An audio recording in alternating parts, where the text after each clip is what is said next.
line. Check the radio, pit crew is far from slow. The lights no longer yellow. Ready, steady, go. Crank it up. Oh, it's racing. Crank it up. Oh, it's racing. Crank it up. Oh, it's racing. Crank it up. Oh, it's racing. In love with the ride. Burning rubber smells real nice. Fuel it up once or twice. Come on, fast is the way to drive. Crowds all on their feet. Not one bothered by the heat. Imagine them in the driver's seat. Checkered flag would be sweet. Crank it up. Oh, it's racing. Crank it up. Oh, it's racing. Crank it up. Oh, it's racing. Crank it up. Oh, it's racing. Everybody get ready. On your feet. Here we go. 3, 2, 1. Crank it up.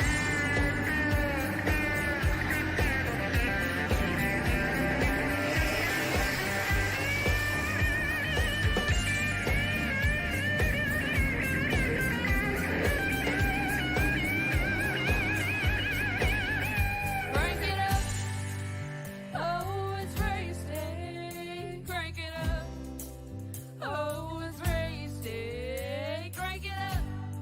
Oh, it's racing. Crank it up. Oh, it's racing. Crank it up. Oh, it's racing. Crank it up. Oh, it's racing. Crank it up. Welcome back to PT Race TV Live here today, ladies and gentlemen, here at Rockingham Speedway as we are about to set off on the distance land. That is Rockingham, North Carolina, ladies and gentlemen. And with the ARCA Series, or the Pro Series, if you will, the Dynasty Racing League coming back to us here for another roundup. It's time to see what these drivers can do for 197 laps here on the famed Rockingham Mile. Hi everyone, I am the Crusader Chris Drive, joining you guys here today as we get ready to get down to the action here. Field is currently partaking in their practice session here, so that means today we'll be getting set up and ready to go for the action at hand. Without further ado though, we'll begin here with our calls and our drivers here. We'll talk it down here with Brandon Burby here in the number 45 as he joins us now in the Milwaukee Machine. Brandon, great to have you back on board here today, sir. I'm sorry, one more time, I couldn't hear you over my spotter. I said it's great to have you back on here tonight here, sir. Yeah, it's good to be back. Alright, so being back here as well on the show, and at a bit of a different kind of pace, different kind of track here. Rockingham Speedway, obviously no easy task for these Gen 4s, but how are you feeling today as you get ready to structure it down with these guys? I'm feeling pretty alright. Hoping to run a good race today. Hopefully finish somewhere in the top 5, if not win it. With the strategies, Feeling pretty confident. for sure there. So with the strategies as well here, that could be distance from fuel and tire mileages. What's really going to be kind of the main set for you and this team? Main set for us is I'm pretty much just try to conserve what we can. I'm hoping for at least like 80 to 90 lap stints, so we'll see what goes on here.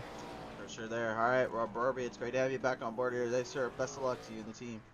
Yeah, thank you. Brandon Burby, ladies and gentlemen. Yeah, we'll take it down here and have a listen here with Matt Sislower here as he joins me now here on the mat. Matt, you got a copy of there? Yes, I do. How are you doing tonight, Christian? Doing great here, my friend. Hope I said your last name right. You're close. It's not the worst I've heard. Most people pronounce it like that on their first go. You just got to pretend the O's not there. So it's like Sisler is how it's pronounced. Okay. All right. Well, good to know there, sir. Well, Mr. Sisler, as you are here today, ready to round it out and fight it off here at Rockingham, I got to ask you, man, what is pretty much going to be the challenge you're going to have to take down and try to face up as much as you can today for you and this team? Well, I mean, I'm just going to have to learn how to drive this car here. It's been a while since I've been in an ARCA car for a long race, about this long. First time in an ARCA league, so I'm primarily a truck guy, but I love the way these cars drive here. The new model made these things a heck of a lot of fun. So challenge is just going to be keeping all 4 corners on it, which I don't think I did off of turn 4 the last time by, but just keeping all 4 corners on it, tire conservation, because 5-lap tire difference here is it can be huge. For sure there. I'll ask you one little thing as well here. As you talked about the tire conservation here, is there really going to be a certain part of the track that most will probably try to hit to conserve the tires, or do you think it's going to be kind of a burner no matter where you go? I think it'll be just, it'll be critical, first few laps, just to make sure that you don't, burn your stuff up too early. Because if you burn it up early, I've found in any car, no matter what, no matter next gen, Xfinity, ARCA, whatever, that it's very, very hard to conserve stuff later in the run and try to get back what you burned off early. So, I'm not so sure that it's supposed to be I'm not so sure it's going to be, a matter of what spots. I think it's just going to be, being very consistent I think that'll be the big thing. For sure there. All right, well, Mr. Sisler, thank you so much for coming on board tonight here. Best of luck to you and the team down there. All right, I appreciate it, man. Hope we can put on a good show for you and you and your viewing public. For sure there. We can't wait to see it, man. Good luck out there. All right, thank you very much. Matt Sisler, ladies and gentlemen, there on the line. That is the number 93 Mopar Dodge machine. Time to listen in here right now to some of the topper guys here. The one that is currently 3rd place on the highest standing of the practice is Thomas Harmon. Thomas, if you got the copy down there, the Logitech 68 already looking to make some noise here as it is currently the 3rd fastest in practice. But for you and this team, really, what is going to be the ultimate goal for this crew? You got us? Yeah, 10-4, I got you now. Okay. Do you want us to repeat it? Just that question, please. Okay, so we asked, with you being the 3rd fastest right now, what is going to be the ultimate goal as you head into qualifying in the race itself? Hopefully start about where I'm at. But as the race goes on, hopefully move up a couple spots there. And I don't know if I have the short run speed for that top guy or Elliott there, but we'll see about long run speed. Well, you just mentioned Elliott about his top speed and what he's got there, but is that going to be one of the drivers maybe you're kind of keeping a close eye on in terms of the long haul when you get into the race itself? Yeah, I'll definitely be focused on the long run because we got 197 laps here tonight, and it's going to be a long one. Even if we do get a little bit of a caution spree, it'll eliminate some cars and it'll turn into a long run. For sure there. All right, well, Thomas, we appreciate your time down on the track. Best of luck to you and the team. Thanks, sir. Thomas Harmon, ladies and gentlemen, on the line there as he gets ready to set it on down to the track here.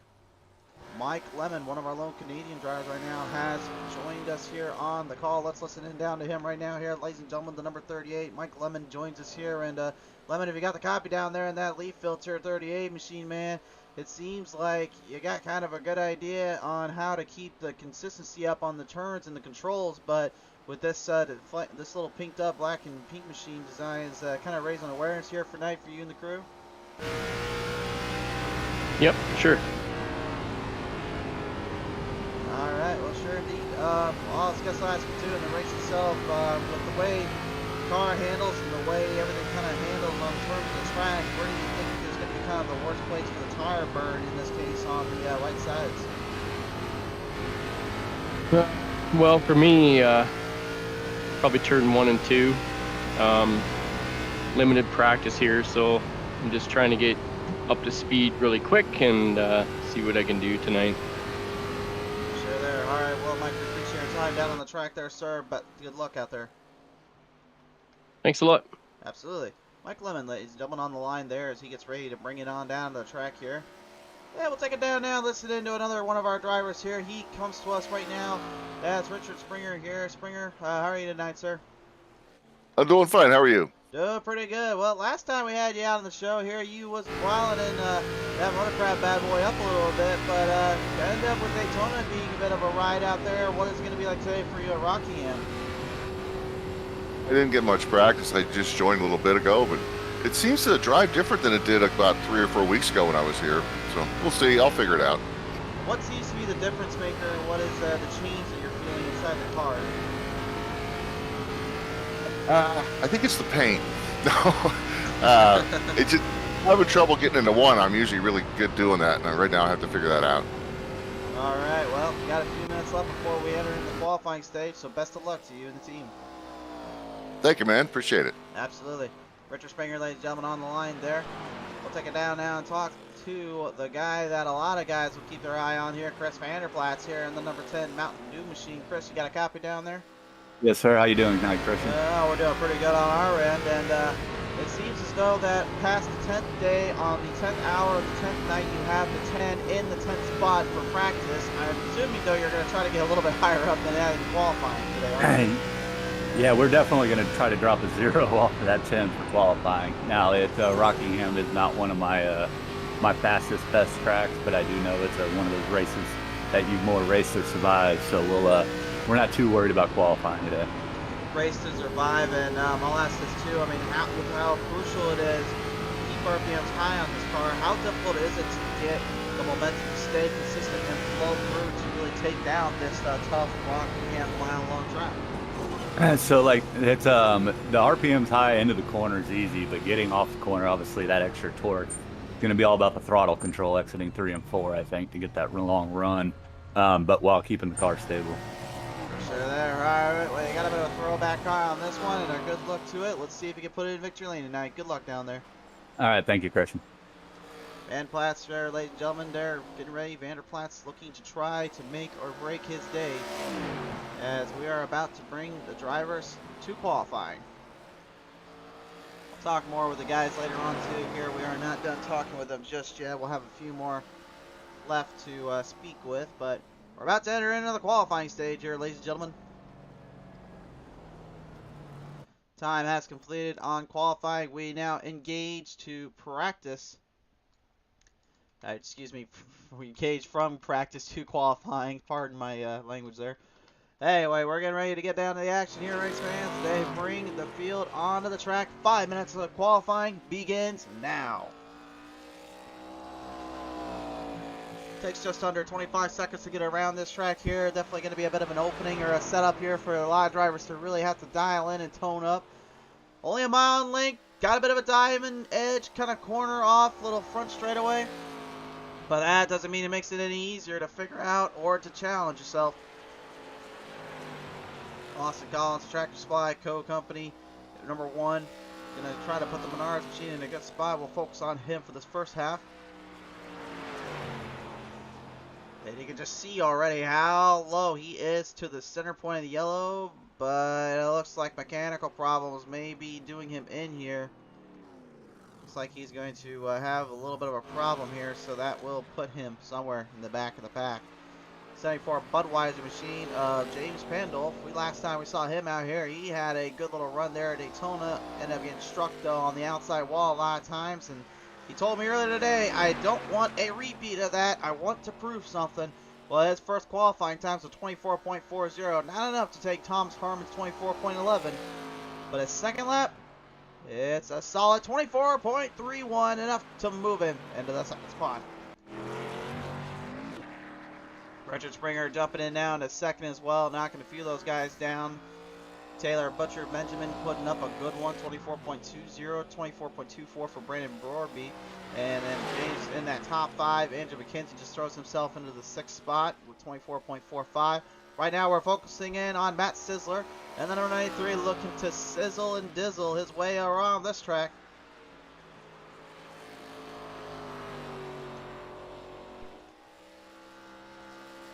It might be a good nickname for him. The Sizzle. Matt the Sizzle Sizzler. I like that. I don't know. Well, we'll see what Matt thinks, honestly. I noticed somebody in the chat here wrote on him. A little Hooper here is on board saying, yeah, Sizzler. Little Hooper, thank you so much for tuning in today. Hope you enjoy the show tonight. Well, he sizzles the crowd with a nice 6th position here. 24.34 is his time on the track.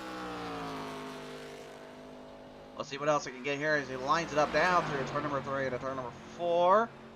Good corner off. Needs a little bit of power off the exit. And that might be a little bit more than he wanted. Time will stay at 24.21. He's got the 5th fastest so far. Time to listen in now to one of our drivers that just qualified up here in James Pandolf, the 8th spot right now here for qualifying. And James, right out of the gate, man, you had a pretty good little time, managed to get yourself into the second spot for a second, and then get moving back into the top 10, but still nevertheless starting in that top 10, I gotta believe that's exactly where you want to play it at here with these drivers today, isn't it?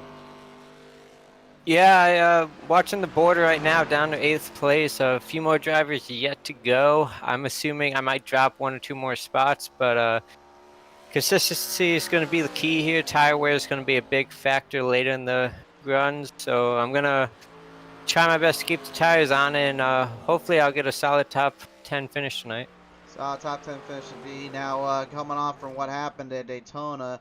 I got a feeling probably wanted to get a little bit of redemption too from the way things kind of went down for you and the crew there, right? Yeah, last week definitely wasn't my best showing. Got into that wall a few times, as you mentioned earlier in the broadcast. Don't know what it was. I just it was like a magnet to that outside wall whenever I was in the high groove. Also, in the beginning of that race, I had a black flag. iRacing claimed I was ahead of the leader on the start of the race, so I had to serve that drive-through on the second lap. So from the start, my race just wasn't how I wanted to go. So hopefully, I'll be able to bounce back tonight.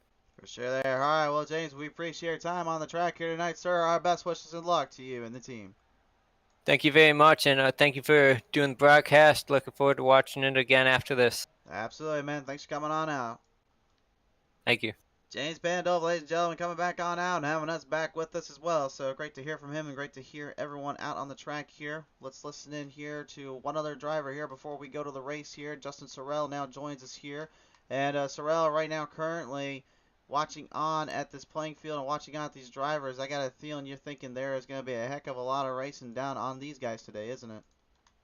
Yep, I think that it's gonna, I think it's gonna be a war of attrition in this race. So, saving tires, I think I could have turned a lot faster qualifying lap because I did well in practice, but I decided to stay towards the back a little bit and hang back this race a little bit. Hang back for a little bit indeed. Now, with the way that strategy plays out, do you think some of these guys may get themselves into trouble early and then give you a bit of an opening here? It's the bad thing is if you do go a lap down here, it is so easy to go down multiple laps if you have to go in the pits. So staying on that lead lap is going to be the biggest thing I think here at this track tonight. For sure there. All right, well, nevertheless, Sorrell, we really do appreciate coming on board here tonight, sir. Best wishes and luck to you and the team. Thank you, boss. Justin Sorrell, ladies and gentlemen, pilots on 99 for this main event coming up. Well, race fans, we're on the blimp cam, which means only one thing. It's time to show you our gritting lineup. For DynastyRacingLeague.com's presented here, it is Elliott Druman, their #1 seed in the 29 outside, and the old 68. That will be Thomas Harmon. And row number 2 is the 21 Richard Springer, the outside, and the number 38 is Mike Lemon. Row number 3 is the 8 of Taylor Butcher Benjamin, the outside, and the 93 Matt Sizzler. Row number 4 is the 45 of Brandon Burby. And the outside in the 74, it's James Pandolf. Row 5 is Chris Vanderplatz, and the 10, the outside of the number 06, it is Andrew McKenzie. Row number 6, piloting the 99, we just heard from him, Justin Sorrell, and the outside in the 13, it is Nicholas Chichi. Row number 7 is going to be the 1 of Austin Collins, the outside, and the number 24, it's Larry McKenzie Jr. Final starter in that 15 spot, that 07 is Larry McKenzie. Dave Hoitzma seemingly not able to make the call in that 79. Pats fans saying, have fun tonight, Pats. Thanks so much for coming on board.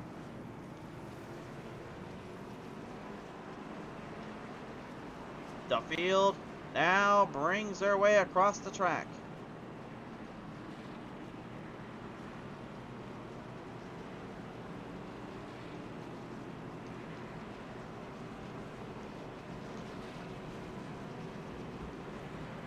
These guys right now currently preparing to do battle in such a hard running track.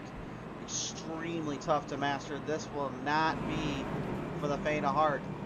You best have everything dialed up. You best have everything set up, or you're gonna be asking for trouble around here. Rockingham Speedway is no easy task. It is a challenge, and it's feeding its success. There's a reason why a lot of drivers can sometimes get the old underdog win out here because this track will test even the best of them to their limits. You're about to find that out right here and now on PT Race TV, announcing to the green flag race start zone. We send the Dynasty drivers to their start. 197 laps to the distance.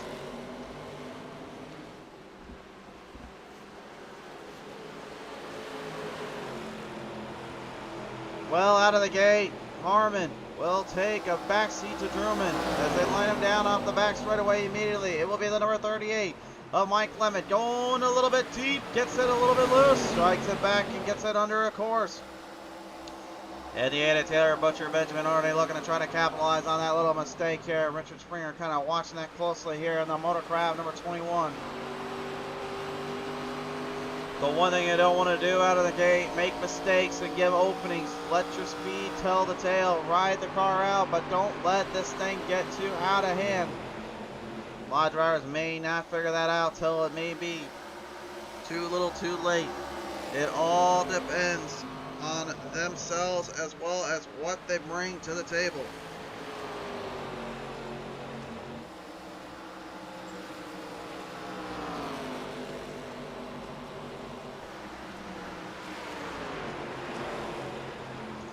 Field right now currently stretching out. The number 29 here, Good Wrench Service of Elliot Drummond has got the race lead here, piloting a scheme very ominous to the Kevin Harvick days, which is very ironic here because, again, Harvick has announced his retirement after this 2023 season campaign, and we're all here at PT Race TV and my personal objective here, so I will say, Harvick, you will be missed when the season is over, sir.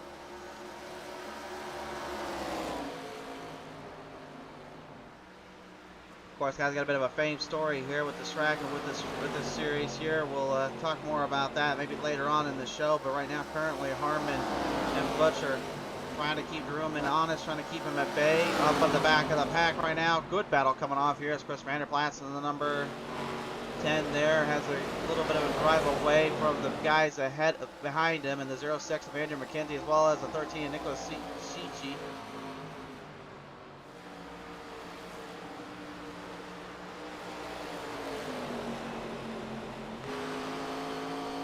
Pressure looming and mounting right now as the field continues to separate out further as they go. And you heard Blair say earlier on they were expecting them to get a little bit out of hand or to get in trouble and to find themselves in a bit of an opening here, but it doesn't seem to be the case.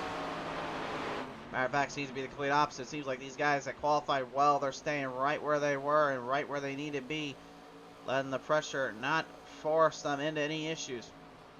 Although McKenzie may have thought of otherwise there, a slight little tap there into the wall protection off of the back stretch. Trying to line it up around this very, very bumpy ended track. Again, this is not a resurfaced track. This is a track that has a lot of bumps, grooves, and hits and nudges and slumps in there. It is a very, very difficult place to deal with for a variety of reasons.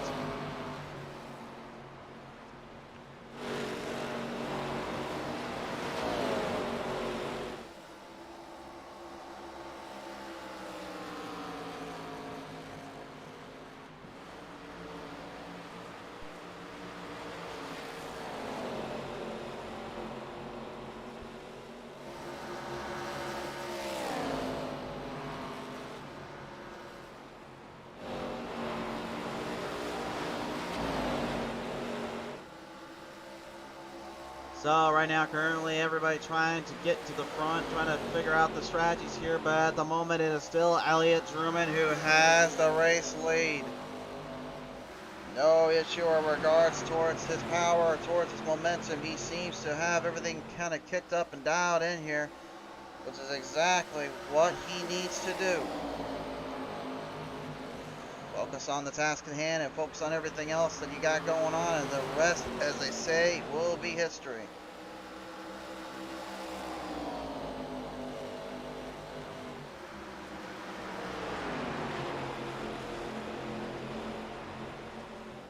Scratching and clawing their way back into the mix. Here we go. 3-car battle for the race lead. Thomas Harmon there right now behind the 8 ball though, because here comes the 8, the Oriole. It's setting it up. Taylor Butcher Benjamin Benjamin to the inside, down through 1 and 2. Clear pass. He passes the 68 right through the path, right through the mirrors. Got the nose right where he needed it too. Got an opening there, and as soon as Benjamin saw where he was at, he had nothing he could really do about it. Now feeling the pressure. Truman staying low, trying to block and guard that line, but he'll have to drift up a little bit. That's going to open the door up here for Benjamin. He's going to get a good run coming down the back stretch as Truman continues to defend.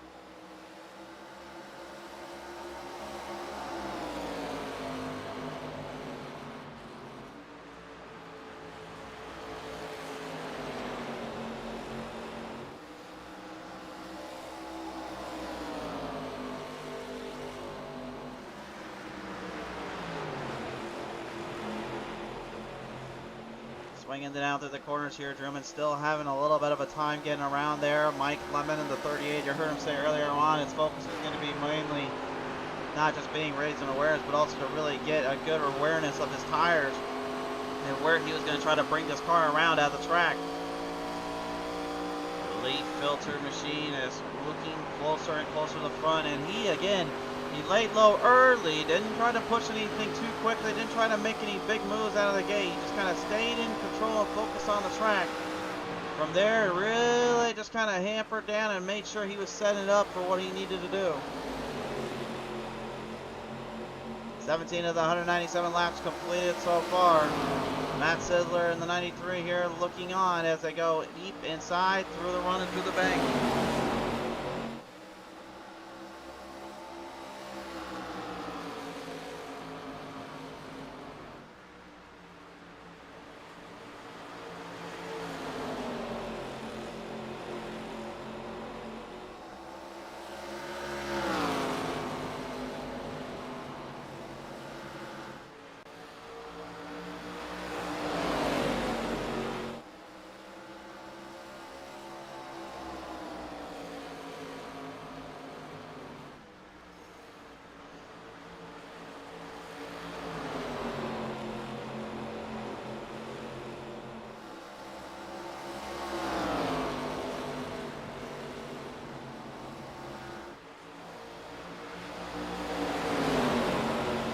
Drivers right now currently at a bit of an edge. Wait a minute, problems. Truman, major problems. Actually, he fell a whole lap down. Wait, what happened here? The 29 dead stops it.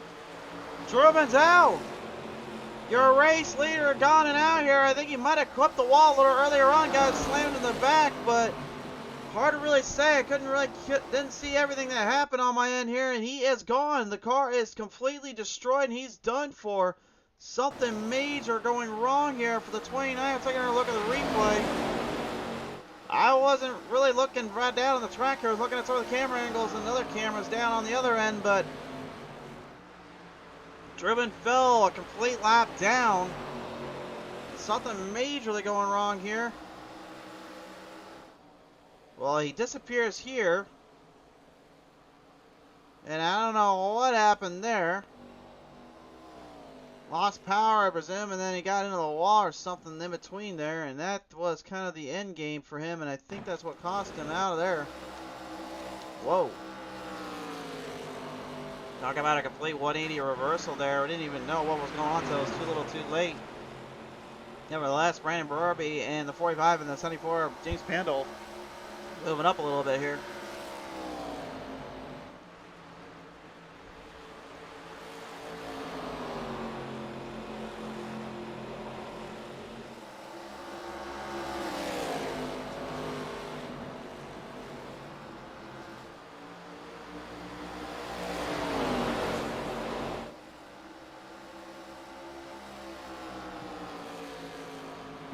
Well, Taylor Butcher Benjamin going to be a race leader now. Thomas Harmon trying to get right there with him and hang into the field. Down to the inside, though. Here comes the Sizzle Man himself, Matt Sizzler.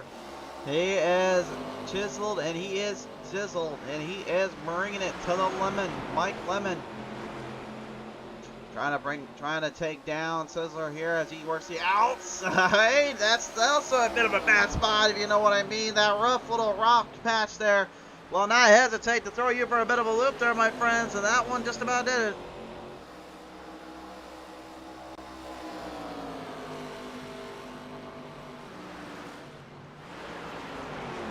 Springer watching on carefully as well here. He's trying to find another opening to get around that 93. And again, you're not going to see a lot of double file or side-by-side racing with this kind of positioning because, again, you're going to really notice it, but it's extremely difficult to hold the line in while at the same time holding the speed up, trying to translate more to a short track. Despite being a mile in length here, this place can run like a a bit of a mile and a half, but it has the tendency to drive like a short track, if that makes any sense. It's a tough little array of trying to mix and match and master every art of the playing field and every position you get through as we take a look at our track tech talk. Again, D-shaped, tri-oval C-shaped configuration-ish, if you will. The start-finish line definitely going to be a bit of a kind of a Talladega vibe to them because it's literally right before you head of that turn one front stretch. Watch for drivers to really be making moves on the front end and trying to build speed on the back end. Springer getting it around Sizzler. He got the opening he was looking for. Now looking for Lemon on that rear view. Lemon, though, again, going to drive on the outside. Again, that's a bit of a tire burner end up there going that high in that place. You've got to make sure you're dedicated and momentum is carried through to hang on.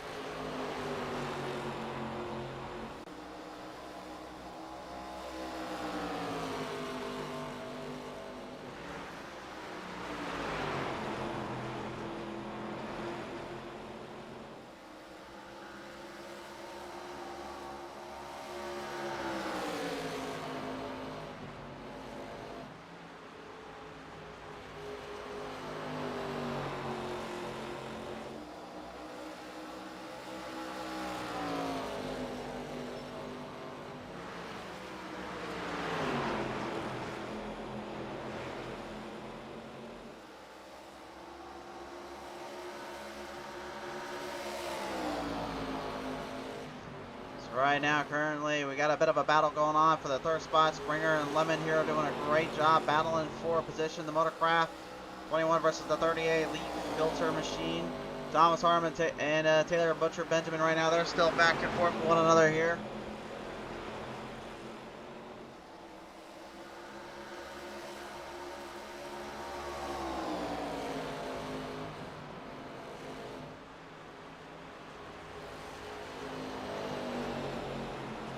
Parking up down on the inside right now. Sizzler trying to find another opening. Springer just will not leave Lemon alone, though.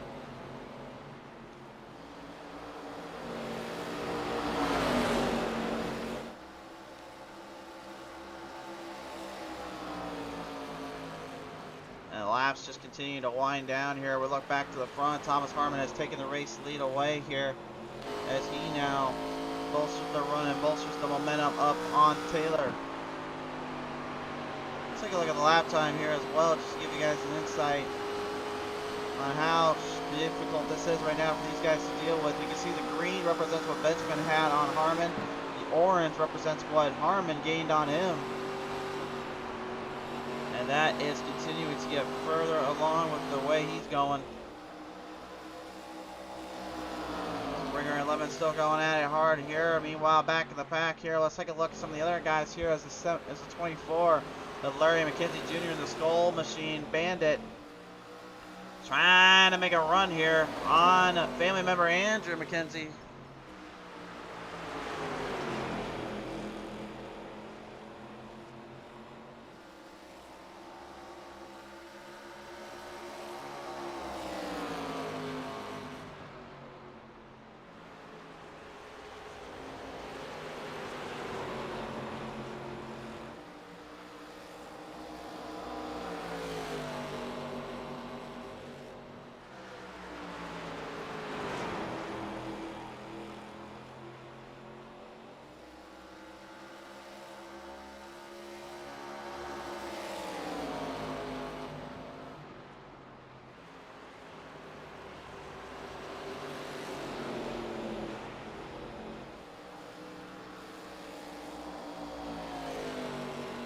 Well, Mackenzie Jr. getting a run on there on Andrew McKenzie here. Andrew trying to hold down though and stay with him. Not over until it's over here. It's very early in the run here, and these drivers know it. Brandon Barbie here started 7th. He's currently still in 7th. No troubles there. James Pandolf started back in the pack in the 8th spot. Got himself 2 spots up. He's been working pretty good. Austin Collins, though, he started 13th due to the mechanical issues in that tractor supply co Menards machine. And he has been wheeling and dealing it since then.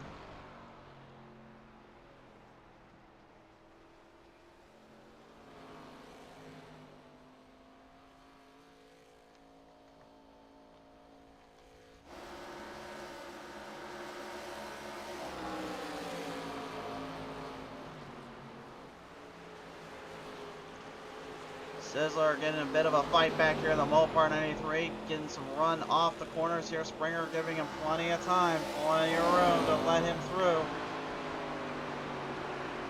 You can just see too how much run is going and where it's bringing in.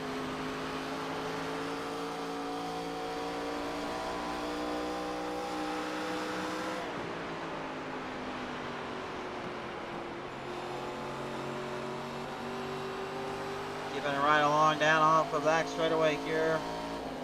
Sizzler, Lemon, and Springer battling for the top 3 here. Harmon is right now running further and further away here from Benjamin. And Harmon was one of those guys that really told us earlier on he was going to try to really stabilize down and really focus in on the craft. He has done that. And he has really been able to kind of manipulate and match his way through on certain playing fields of the track, really keeping a good distance and control of himself.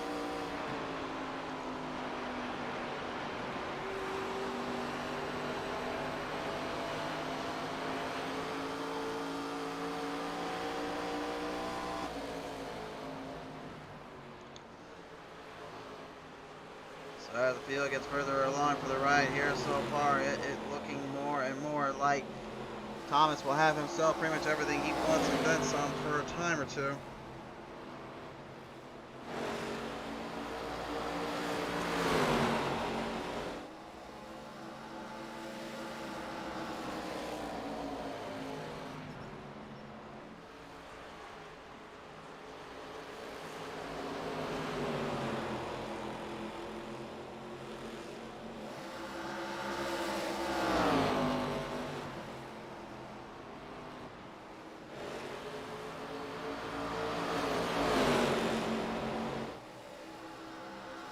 Double in now, here we go. Good battle off, and look at this too. Taylor Butcher Benjamin lost a lot of time there. Harmon able to get himself right around him. Benjamin trying to find a way back to him here, but again, you can just see that right front, the right rear tires already doing its job and taking the damage that was foretold. Taylor cannot be too happy. He is not keeping his speed up and not keeping the power under control. But again, that long run, that was what they were going to focus on. That's what everybody knew going into this race. They had to figure out when and where they were going to make their moves, make their timing and their shots, and then go for broke from there. If you don't let up and get it, and you get it way too aggressive early, you run the risk of losing out on it. And that's exactly what we're seeing right now.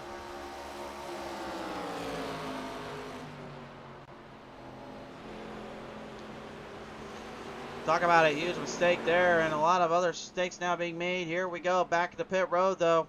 Drivers entering in quickly. Nicholas Kichi in the 13 troubles there, unfortunately, having mechanical problems. Larry McKenzie in the 07 as well. Elliot German out of this race. Vanderplatz right now trying to get in there and get out quickly here. Passed out. Nicholas Kichi going to bring the car back to life here. See what he can get fired up and get settled up here, as he's currently going to be a little bit of a lap or two down here in the circuit.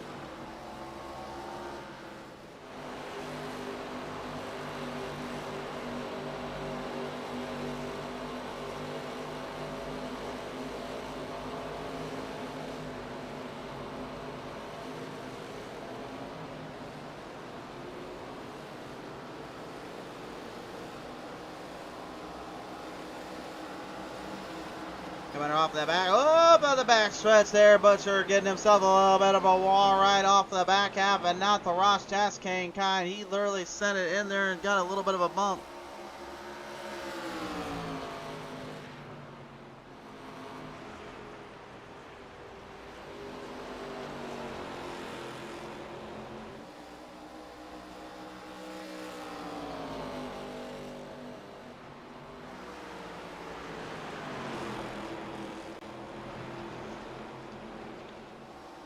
Benjamin still working his way through. Sizzler, though, has made a run off of him and taking control of that. Mike Lemon currently right now in the second place spot here after having a little bit of a tussle there for the third. He now moves his way in second. Thomas Harmon, though, absolutely looking brilliant right now in terms of his strategy, his scope, and his power he has.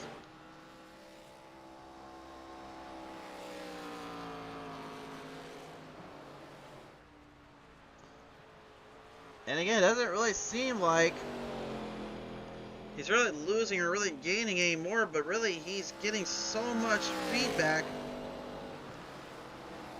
and then some with the way it's playing out and the way it's driving around the track, which is exactly what he needs. He needs the car to work in such a regard, needs to be very focused at getting right where he has to in each turn, each corner. And hopefully, he don't get himself crashed out or get himself into trouble that he really doesn't need to be in here.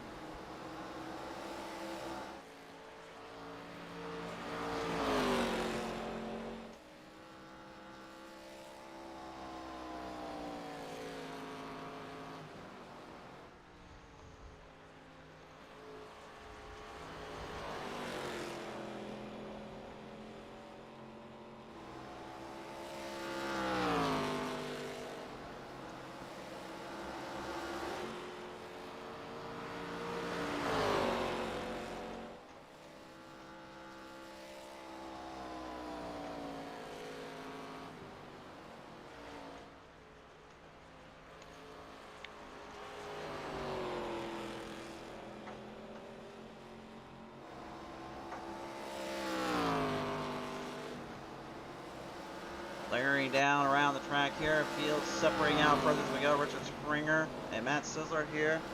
Still under control and still in their own little playing field, their own spots.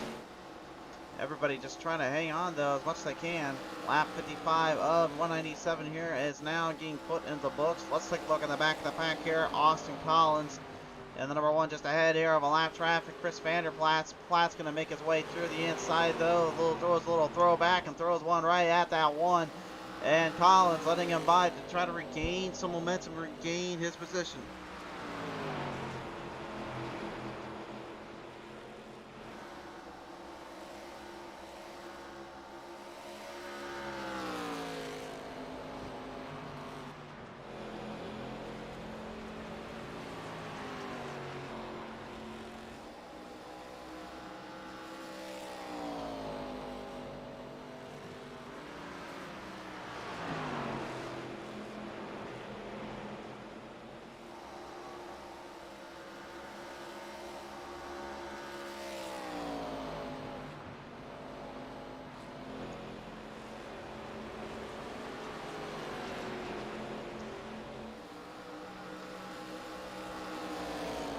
Platts now getting up to the number 74, James Pandol. Pandol maybe looking to stay out of the way here. And indeed he will. Less than 10 right on through. It's a bit of a throwback do and then a throwback scheme thrown out here.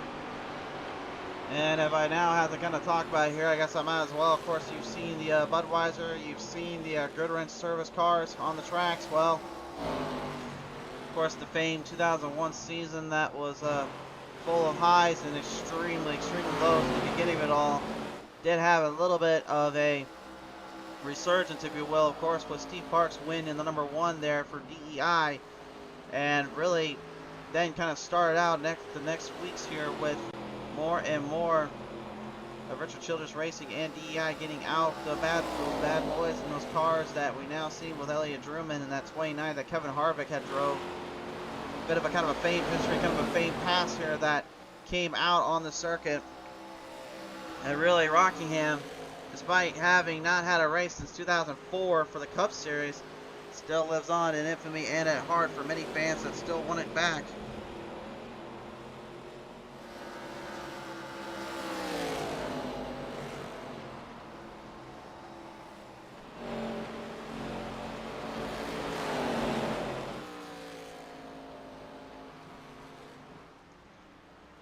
Harmon right now is 5.6 seconds ahead. I don't know what kind of turbochargers that dude is running right now, but he's got to be running something in there that I don't know of. Well, let's take a look at his onboard camera here. Let's give you an idea of why the heck he's so fast right now. There are 3 components to running well at Rockham. Number 1, find your corner. Hit your corner, hit your spot, keep the RPMs up. Do not let them settle down. Number 2, keep it straight. The greater this car stays, the less turn you give it, the better you're off. Less turn, more straight, more power, more give. And the final part, of course, don't look back. Just stay focused on yourself, stay focused on the drive, and stay focused on where you're going for each corner and each turn. The rest, as they say, will be history. And that's exactly what he's doing right now here. He's just been kind of stabilized down and staying under control with himself and as well as the crew here. Another very awesome looking ride there. Of course, the ride through the Howley machine been piloted by many greats. Of course, Davey Allison, in my opinion, always comes to mind whenever I see that scheme and I see that look of that body. Not quite the same car, though, that he would be able to run. Unfortunately, we lost him a little bit too soon in the NASCAR world. But for what he was able to do in his time in the racing world, he brought a lot of joy and really brought a name to his legacy and his family with that Alabama gang as well. And he's showing you again right now what he can bring to the table, what he is doing here on the track. Trying to hang in there with the crew and with the fields.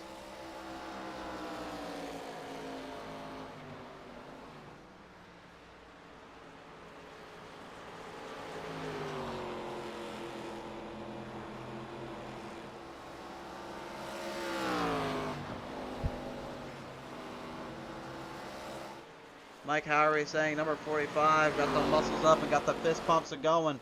Love towards Brandon Brorby here in the Milwaukee machine. Well, love to him. Let's go ahead and give him a little onboard camera here.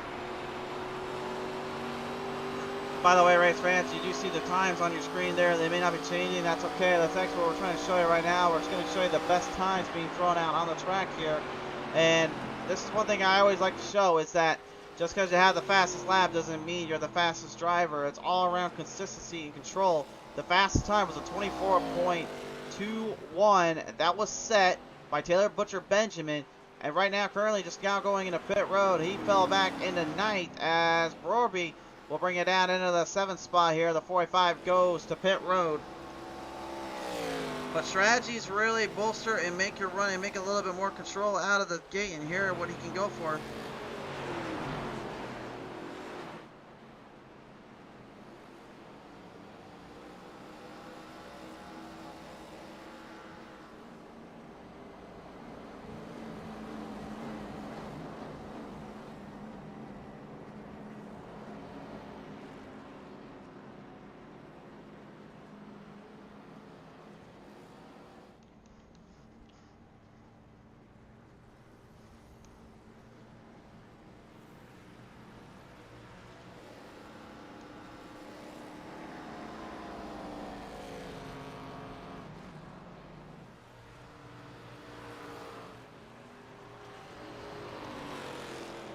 So right now, Harmon going to go into pit road too. James Pandolf going to try to strategize a long run out here, looking maybe to get the furthest he can in terms of scope and position here.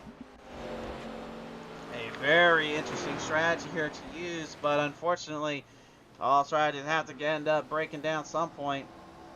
He's going to go into pit road now. Harmon is getting out already. The longer this goes, the further they separate out too, so that makes things even more tricky to really give you a good idea on who and when will be making the moves and who and when will be making the critical positions to try to make for the drive ahead. But that's where it really boils down to.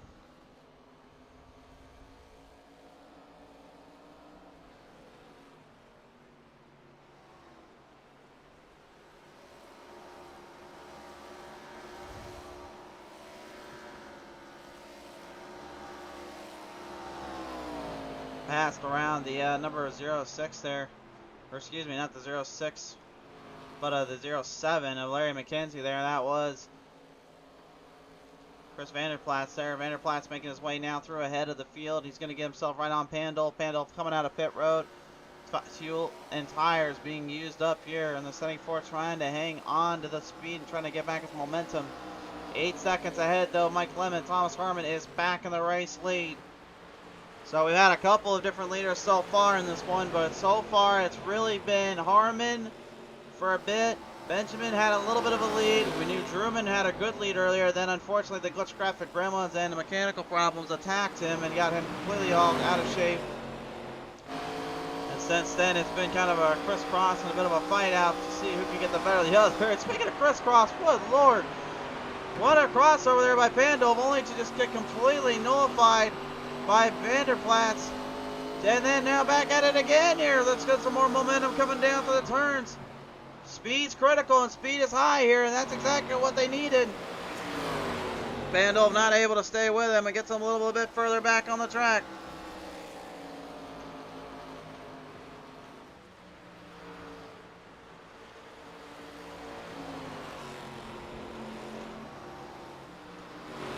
Now back up to the front here. Here we go. Battle for third. We saw what Taylor Butcher Benjamin earlier on would do and what he could do, and that's exactly what he's going to try to bring at Matt the Sizzle Sizzler. Old Sizzle getting some good run off of turn 2 though. He keeps the pressure on. The thing is, you just can't let go of that wheel. You can't let go of anything on this track because really this place is so easy to just get a little bit out of shape, get a little squirrely, and everything else kind of goes throwing for a loop or going for a bad spot here. I know because I've driven street stocks on here and I've even thrown these ARCA cars on here before. I tell you though, trying to run a street stock on this track is easier said than done. These things do not like being bumped around very much, and this place is extremely difficult with an ARCA car as it is. I can only imagine how much more difficult it would ever be if we ever got the Cup Series back here. But I've seen crazier things happen before, and I've said crazier things have happened before. We did get North Wilkesboro Speedway back on the track, which thanking everyone that was listening on that and hoping to get it back up and live. I was certainly hoping for it. I put my support in. I put a few bucks down on my shirt, and I'm glad it went somewhere. This racetrack was truly revived, and now they're looking to try to revive not only Rockingham Speedway, but of course the Nashville Fairgrounds Speedway. They're looking to get that revitalized. So who knows? There could be a lot of crazy things coming in the near future for NASCAR. Certainly would seem to be the case.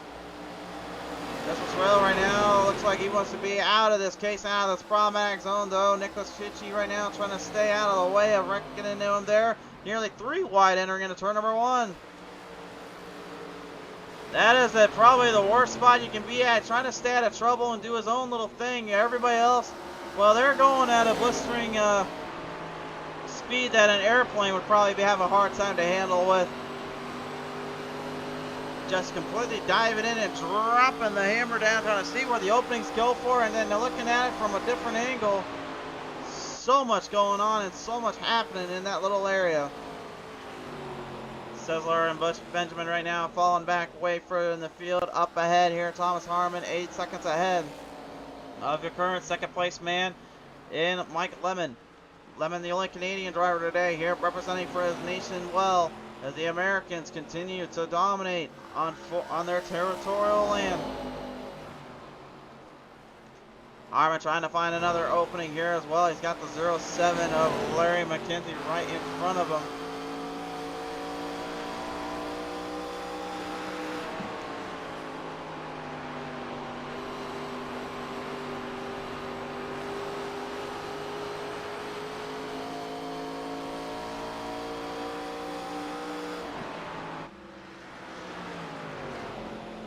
McKenzie probably just kind of thinking to himself here, as long as I don't get in trouble, I may be able to stay a little bit further in the chances here, but I kind of hate to be the bearer of bad news, but when you're about 23 laps down, that's easier said than done, my friend.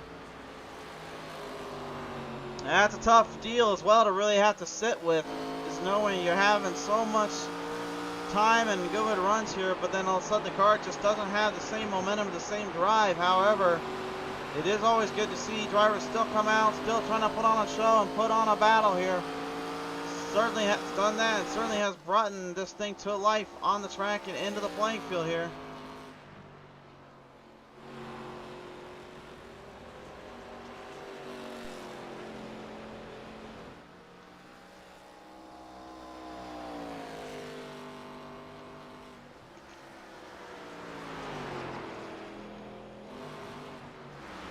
Back stacked in the back, Sizzler getting some run here on Mike Lemon here, and looks like he actually got passed up, so looks like that will give a bit of an opening here towards Sizzler in the camp. Let's take a look at what happened here to Mike Lemon. Looks like he lost it a little bit later on here than we were expecting. So what exactly became and started this whole trend to begin with? Oh, well, that might be a reason. There's a reason why they put that safer barrier there off turn 4 in that corner. That's the reason. Sizzler, look at this. Great drive off. And the old Sizzle gets a good move there and takes full control. That's what you do as a driver. You take it full advantage of mistakes like that. And Taylor Butcher Benjamin is looking to try to get himself right in there. Taylor looking into the inside, yet again looking for a run off, trying to get some momentum on the late filter camp. We're approaching halfway completion with this race. And it's been chaotically good, and at the same time, it's been something to watch. Sizzler now down into the second spot group. Mopar Dodge Machine factorying them up. Despite having the Chevrolet body on there, he's got a Dodge logo stamped on. Probably for good reason in his mind, because he is charging this thing up like a charger inside that underside that hood. Nicholas Sitchy right now as well, trying to keep his control at bay and not looking to get in anybody's way. Time and speed wise, lost a lot of laps, lost a lot of ground here. I think maybe that just might be due to, unfortunately, just kind of the nature of the beast. It can be part of the deal sometimes when in terms of looking at it from all scopes. He's well aware of that, and that's what he's currently trying to fight off and trying to fight the stigma about.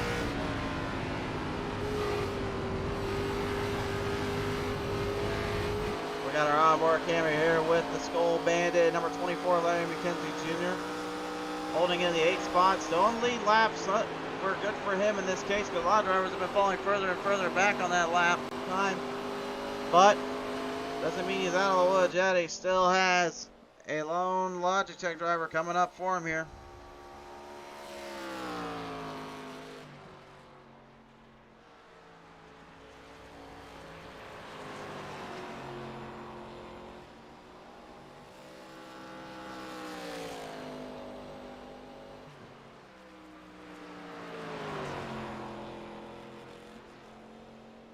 Yeah, he has just since taking that race lead earlier on, hasn't really looked back and hasn't had any troubles really staying up to par and staying up to control the power and the speed that he brings to the table.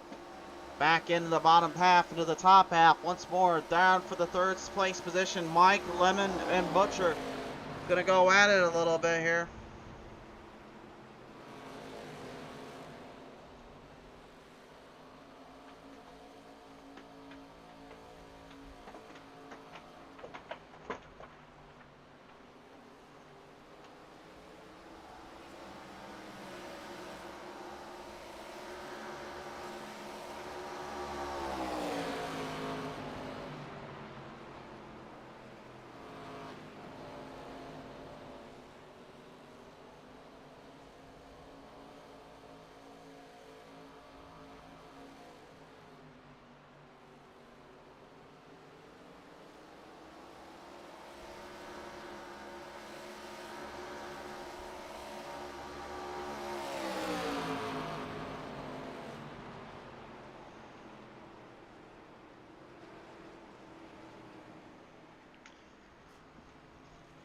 Caution flag flying out as well here. Problems down on the track right now. Larry McKenzie has come to a stop and problems in pursuit. We'll take a look here and take a look at the replay and see what went wrong here. First caution of the day, by the way, so that will slow the field up a bit. Looks like Larry unfortunately found himself trapped in a rock in a hard place. No pun intended. Came off. Oh man, this is what I told you about earlier. Keeping your speed is one thing, but trying to get this thing to corner is another. Slam that wall right off turn number 1 and 2. You can see he slowed down the car completely. He's trying to avoid everybody. However, too little, too late. So that will group the field back up. That could mean trouble for some. It could mean a very interesting situation for others. I don't know. This one's going to be pretty interesting to see here. We're going to have to take a listen into some of these guys as they get ready to fire back out. Taylor Butcher Benjamin will be the guy we're going to listen into when he gets out of pit road. I'm going to be interesting to see what's going on with him. Pats fans, 12-8-73 says caution is out. It is. It is.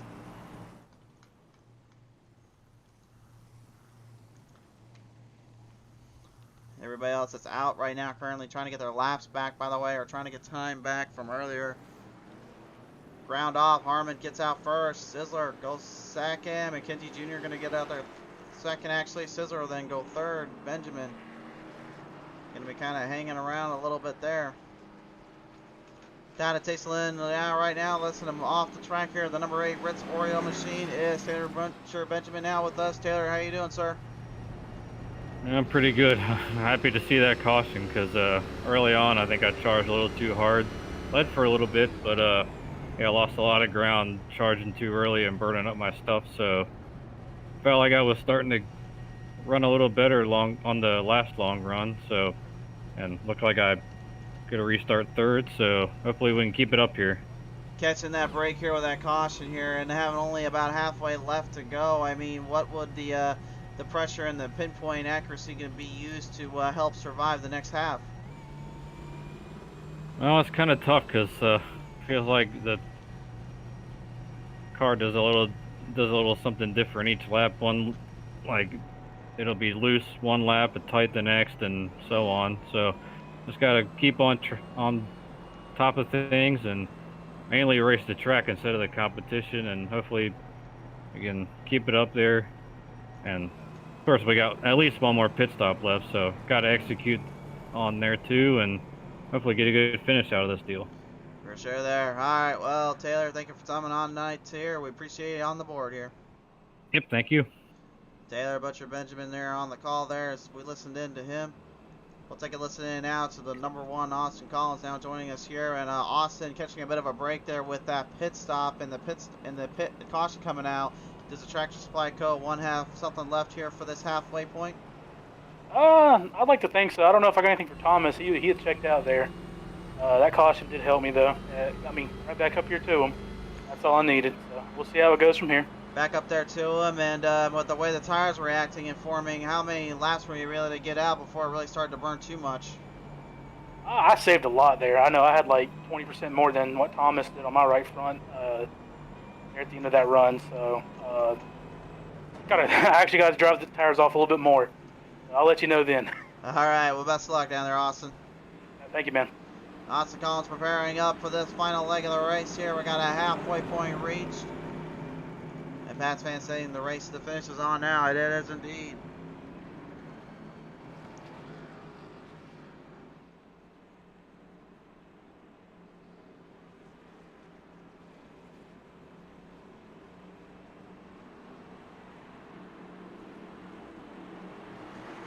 Laying it back down across the plane into the green flag race start zone.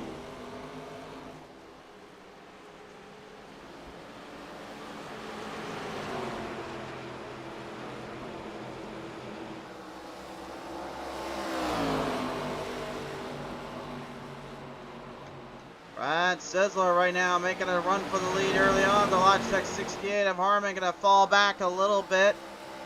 Maybe just saving time and saving the pressure. Halfway done now with this race.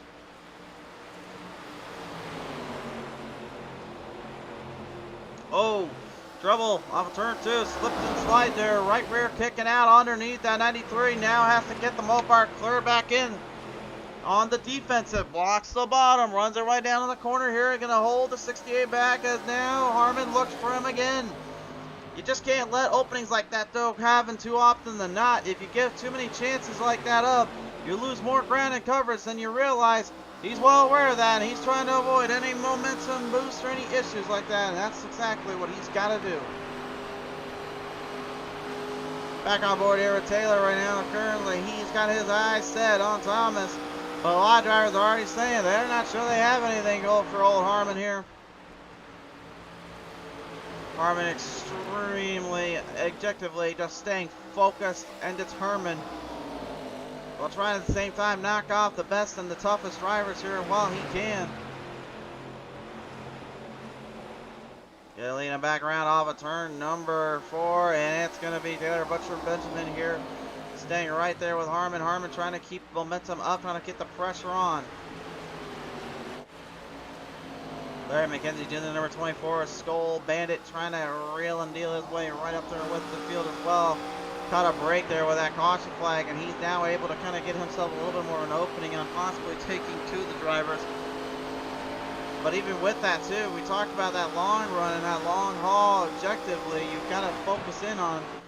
It becomes extremely difficult to master the longer you wait to take advantage and take control. Because the fact of the matter is, you don't have necessarily the amount of speed or the amount of run as you may would on other kind of tracks and other kind of playing fields. But again, this is a great example of just how difficult things can get. Slide by side, they'll slide him in down through 1 and 2, and it's Harmon, your new leader yet again. Sizzler might have had a little too much sizzle, not enough meat to the steak, because he ate up too much of it, and now the tires fading away. Here comes Butcher now on the inside, drives it right off. He's now taking over a second. And Austin Collins too. You heard him say earlier on, I saved more tire than Harmon did, so who knows? He may have a little bit something to get him up there in terms of he needed a big run or a big finale push. Harmon, though, is going to be extremely difficult, though, to keep under control or get ahead of him and then block him down if you had to there.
Lingering right through the edge of the corner right now. We're looking on further as we go here. The field straightening themselves out a bit.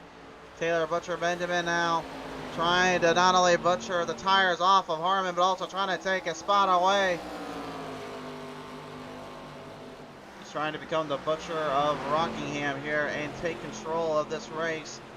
Lingering around and looking through the field. And look at the background there, right on the top, bottom right of your screen there. You can see a battle going on between Sizzler and Collins. Collins still trying to get a run on Sizzler, but Collins still can't quite get Sizzler to jump up enough and leave him some room. The speed advantage goes to Sizzler still. Butcher hanging with Harmon, but again, we saw what happened earlier on. He can hang around all he wants. When Harmon starts to get a little bit further on the run, it seems as though he starts to swap it up here.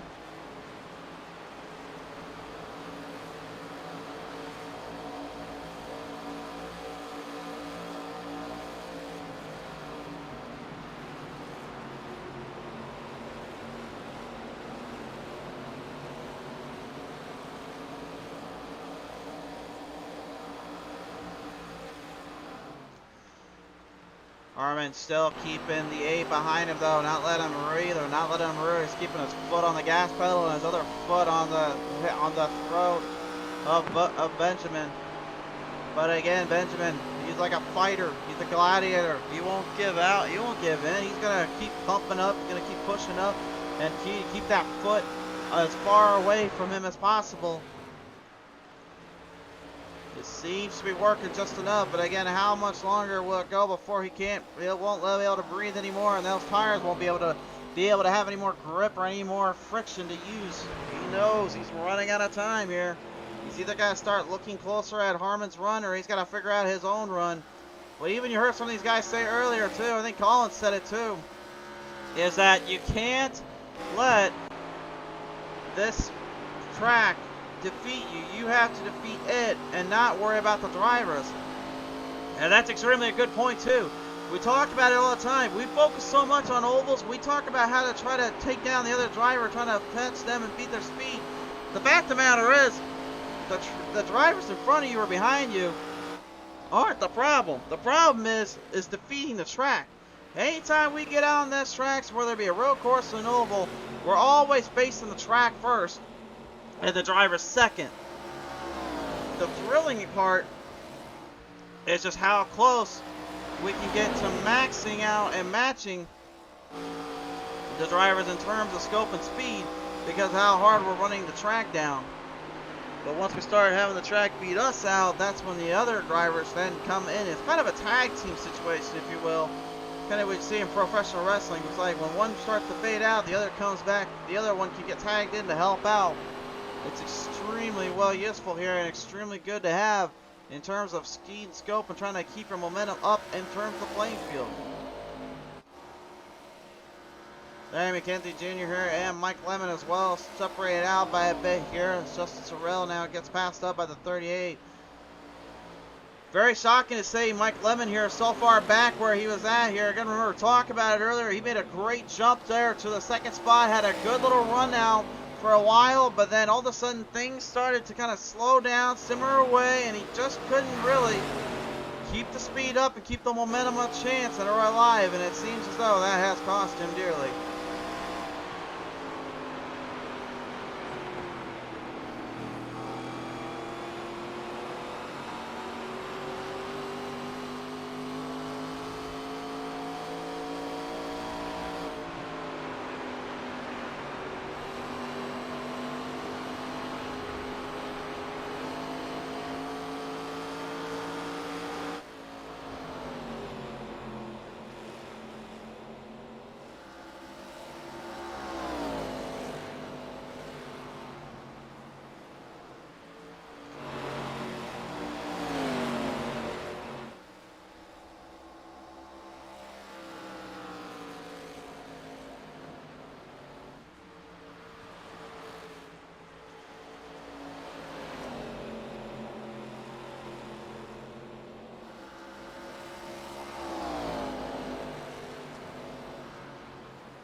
Well, right now, I said earlier on, how long would Butch Taylor be able to hang on? Well, he has been able to hang on for quite a while, and he's still with Harmon.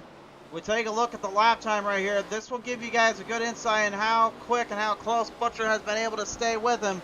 You can see that green is what he wants. He does not want the orange. The orange represents speed. Harmon's got on him. And it's kind of hard to tell, too. Harmon, is he trying to lay low? Is he trying to give Benjamin a sense of false comfort?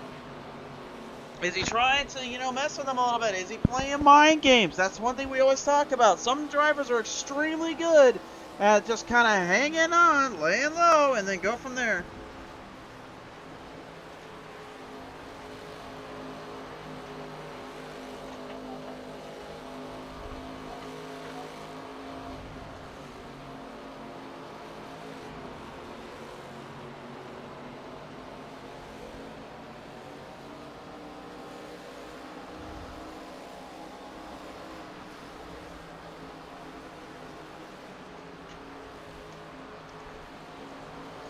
And now you can see a little bit of a time gap gain there. That's 100th of a second rather than 1,000th of a second. That's a difference maker.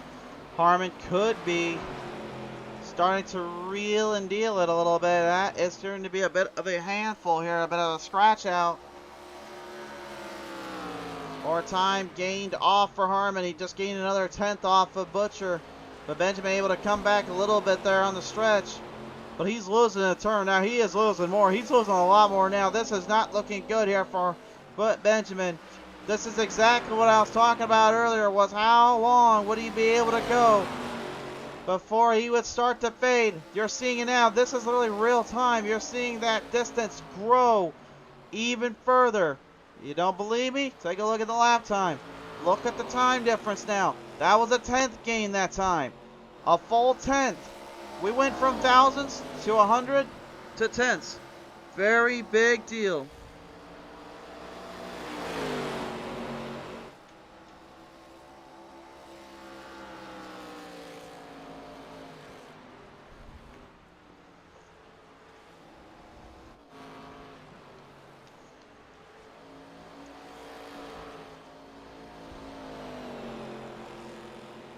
Brian Rainville says, evening, Brian. Great to have you on board here, sir. Great to hear from you as well.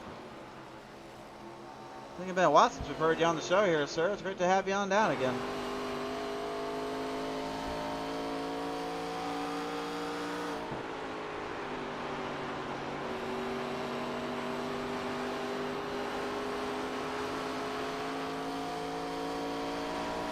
Lingering their way down onto the track, down on the playing field here.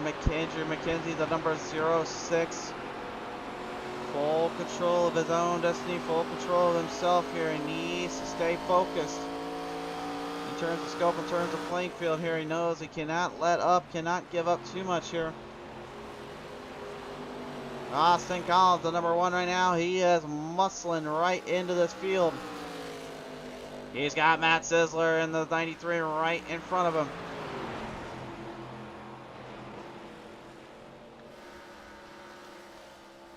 Rainville saying great job as usual, bud. If you didn't say that last part, I've been like, what kind of jab did I throw at you there, Rainville?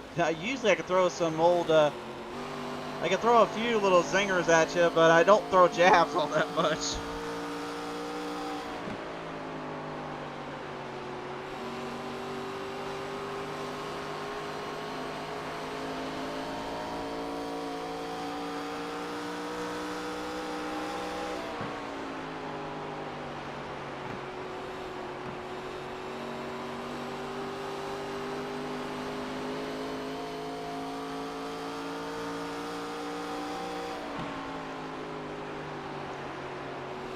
Collins looking on right now, maybe looking to try to make a run here on the Mopar 93. You can see them starting to change the distance out a little bit, starting to gap off the bridge. Everybody hanging on as we are currently just about 60 laps remaining in this one. And what a hard-fought race. These drivers have gone up again. So we started with 16. We're down to the 7 on the lead lap right now. It's Biggin on the lead lap. Wants the 1. The 1 wants the inside. Sizzler trying to keep the sizzle going. He tries to put a little bit more on that 1, but that 1 of Collins will not have it. No, it is Collins for the podium. What a tremendous drive off there, trying to hang in control and trying to stay in the speed and into the power. Speaking of staying in the power right now, let's look back in the back here right now. The number 21 of Richard Springer. He's keeping his distance there from Brandon Brorby in the 45, but Richard Springer, the 21, a shocker in my opinion, how far he has fallen from grace. The Motorcraft 21 came out, looked so strong out of the gate. Honestly, looked like a guy I'd say I probably got to keep your eye on for a bit of this one. To only then have to lose it out in a tough little situation, losing speed as he went along. And that 21 Motorcraft camp has not been able to fare or get any better here. And I just continue to wonder, does that have something to do with how the lanes changed, the speed changed, the sun is starting to set here at Rockingham? It could be the weather is starting to be a bit of a difference maker, starting to change up things a bit here. It's getting to be a little bit more difficult as it goes along.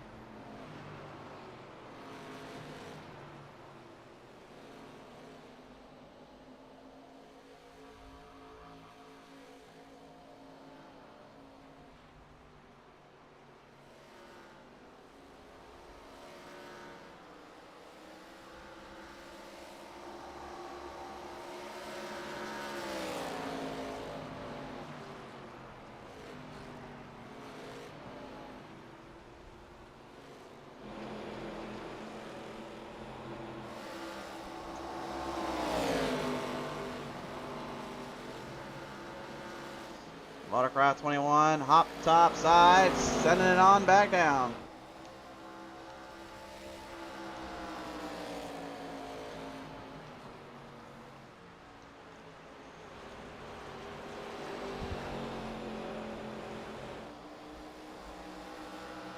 The Dynasty Racing League again, last time we saw him out here was at Daytona International Speedway with the Daytona 250. A very excellent ride and a very good drive by many guys out there, but it was definitely probably maybe not the best for some out there. Ending up being a great little fight for the top spot.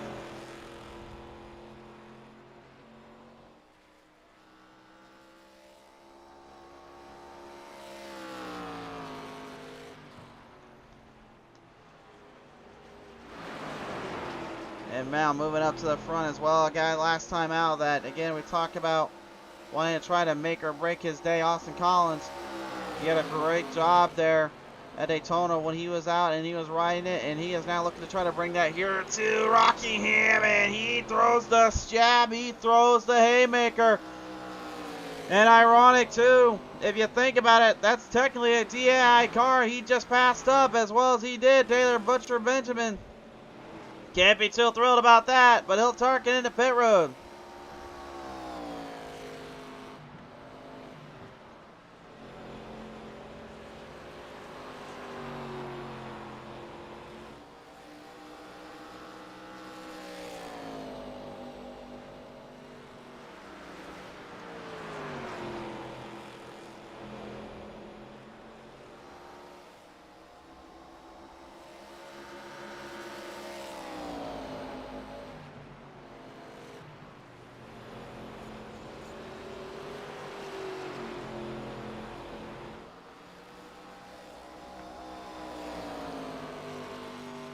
Well, he now moves the chains ahead here as Sizzler is about a second and 7/10 back from him. Thomas Harmon, well, what can you say about the 68, man? He is 3.6 seconds ahead of the field, and he's already working it down onto the track. Well, Bats, man, I'm just calling what I see on the YouTube, and man, I don't remember. I can't remember everybody, so I'll call you Michael, though. I remember you as Michael, man, but I just go on what I see on YouTube, so I'll call you Michael. No worry there.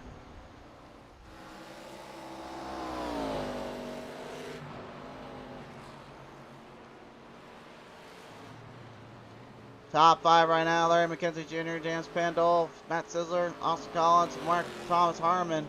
Stretching the field out even further. Pandolf going 4 spots up. Larry McKenzie Jr. 9 spots, but a hard Charger Award winner, Austin Collins, 11 spots up throughout this one. He's left nothing on the table. He's left nothing out on the track, staying extremely focused in and taking control when he needed to.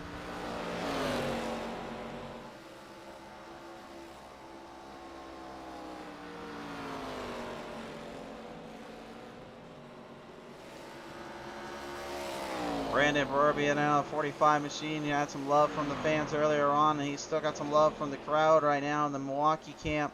Oh, he's gonna need a little bit more love though. Nice save there. That thing, you can see the tire smoke coming off that one through turn number 4. He just slipped, he slid and drove that thing around, and that thing hanged on. But man, I got a feeling he's probably not too happy. He's tearing up more equipment than I think he was expecting to.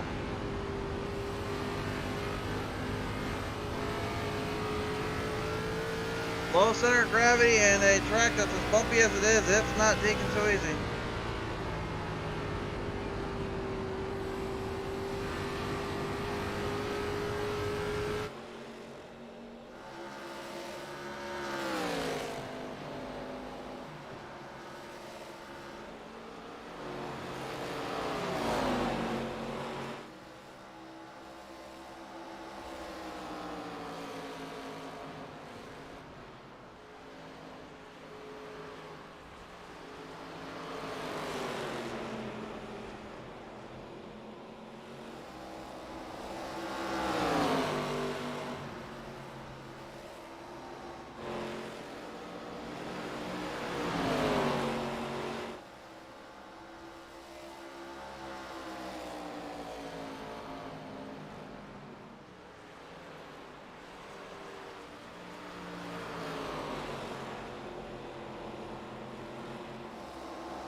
Ryan Rayville saying a little more love, nice.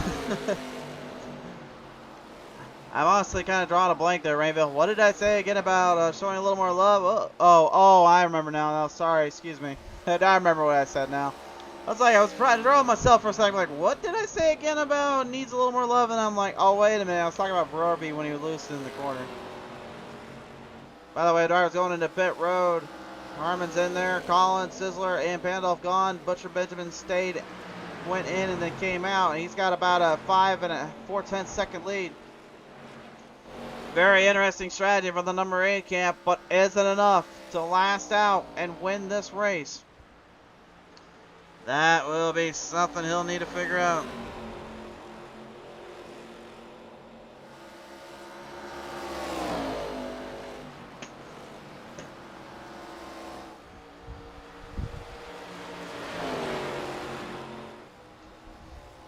And Mike Lemon making a good little drive off there, making a good little jump up to the front. Makes it well useful and well worth time and need here. He got some serious power off the gauge here.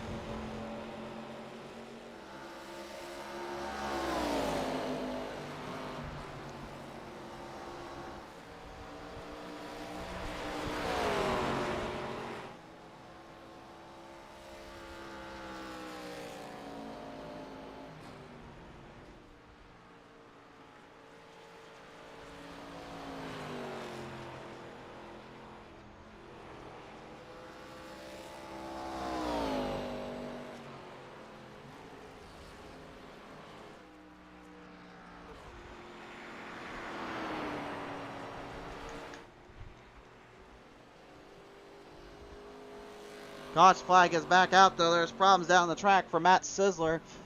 I was actually just jumping away here from the cameras for a second here while we are currently watching on, and now it appears the 93 has brought out the caution in probably the worst possible way. No idea where the heck anything went wrong or what exactly happened, but we're going to see what transpired here as we go to the PTM instant replay.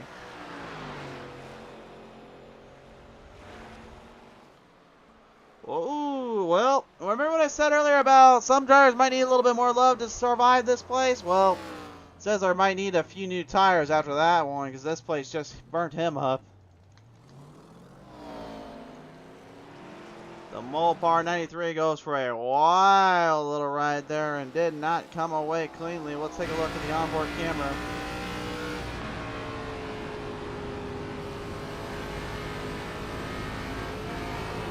Dialed it back here off turn number 4, and yeah, you can see he was trying to save it. He almost had it, then nope. Oh, so close. Tough break there, unfortunately, for him. We'll have to see if he can bring it back around here and hope for the best later on, but definitely not what he was expecting or not what he wanted to have happen. Brian Ravel saying, great quote, the heat of the moment. Well, I'm glad it was a great quote, but honestly, it kind of drives me when I forget what I even said sometimes in these broadcasts. People always think you gotta have these things like wired up and like have like a script or something you write on. Like, nope, I don't read the script, and the script reads me. I just call it as I see it. Honestly, I have a hard time sometimes remembering that I made like a call or I said like something certain on the call, because it's like once I see it, it's like immediately I'm just transferred into like just saying whatever is on the plate and what's on the mind. So.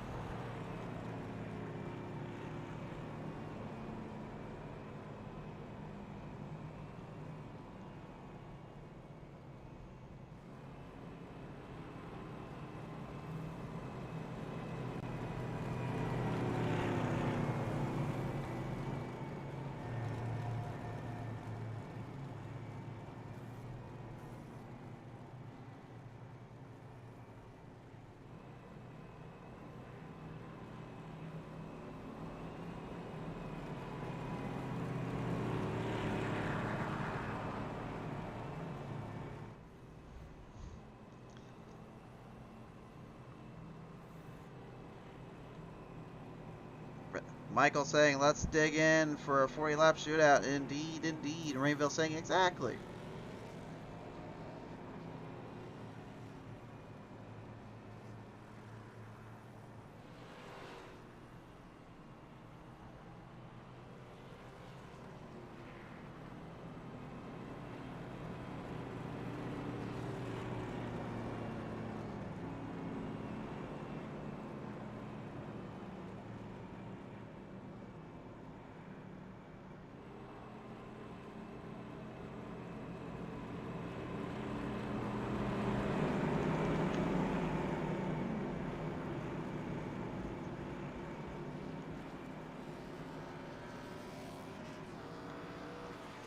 Yeah, like I said, folks, when you're doing these broadcast calls and everything, I know people could say it's easy to do, but half the time I would say the hardest part is just actually getting the right time and the right positioning. So, kind of like a good camera work or good show, you got to make sure you're in the right area and the right time to get that best call and that best view. And that's exactly what we want to bring to the table. So here we go. As Michael said, 40 laps left to the distance. Let's let them fight.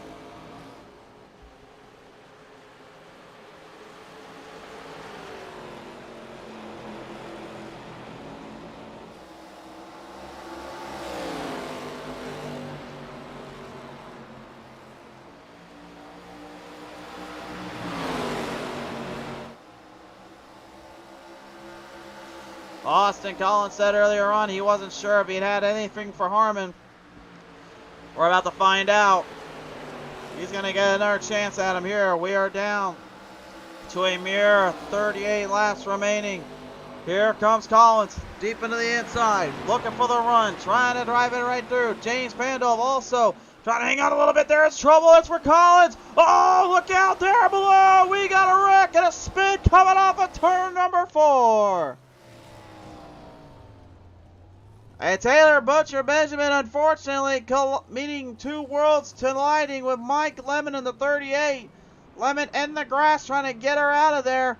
And right now, I think Benjamin probably thinking to either give him trying to either figure out whether or not he's going to have to tell him he's his #1 fan, or maybe may have to have a little talking to at the trailer. One way or another, we're going to take a look at the P10 instant replay. What happened here is we're going to take a look at it.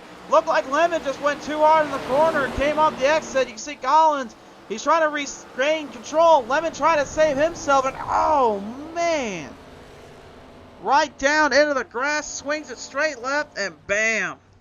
What a tough break for the number 38 there, and a very tough break there for Taylor Benjamin as well. Not what any of these drivers want to see happen, but it's part of the racing deal, as we've always said. One more look at it. Collins gets loose. You can see he gets loose right here, and Benjamin taking the less of the damage here. Lemon not so much, but thankfully it looks like the front end of the nose didn't quite get destroyed as bad as it could have been, but Benjamin is going to pit road. So that will slow the field down. Again, Pandolf was able to at least scoot ahead of Austin Collins there from pit road, so that will be interesting to see what goes down there. Well, let's see what happens from here.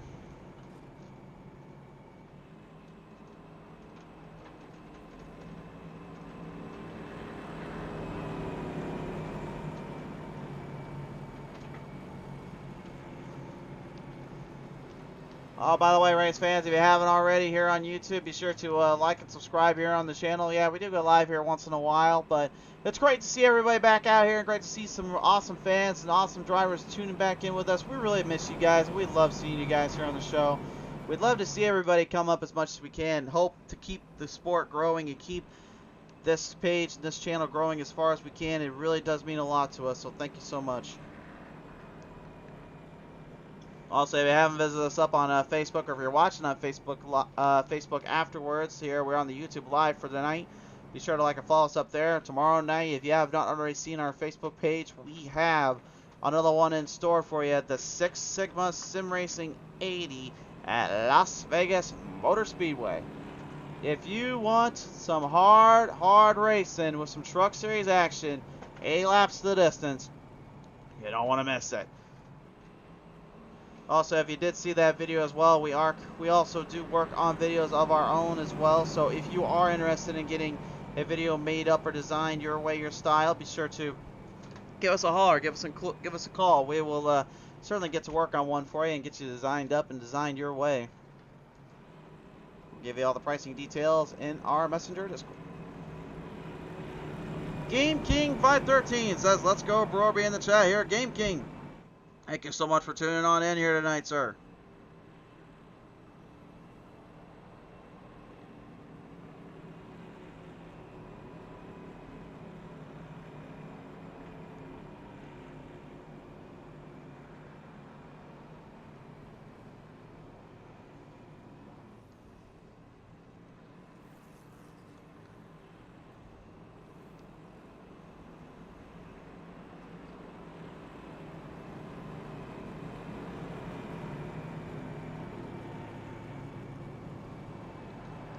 Alright, race fans, here we go. We're going to double file them back up into position. We are nearing down to the final 30 laps here. What will give first? Will it possibly be Collins, Pandolf, or could Harmon make a bobble, make a mistake, and give the run back to these guys? That remains to be seeded.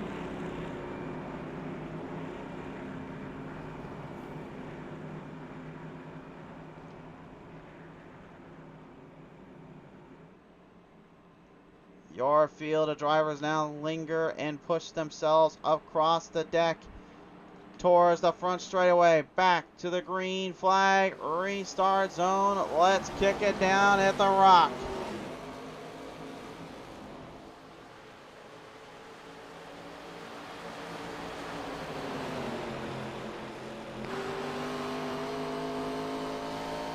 Feel the power, feel the energy as they reel them and work their way across the track. From Fournier to point B, lingering their way through. Every driver for themselves. Pandolf swinging it right off of turn number 4. Going deep inside, looking for Sizzler. Trying to get back to Harmon here, though. Sizzler is currently slowed up a bit. Harmon seems to have put on, well, what I thought originally was the turbos now has turned into the jumbo jets.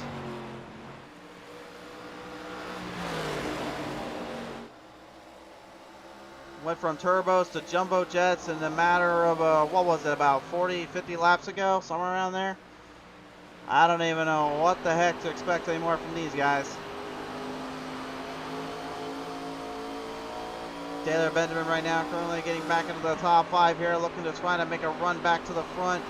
He had a solid strategy earlier on, and now he's going head-to-head here with Austin Collins. Uh-oh, hold on, watch out. Oh, not again. Oh, my. Well, Benjamin in turn 4 right now with other drivers do not seem to be agreeing with each other there.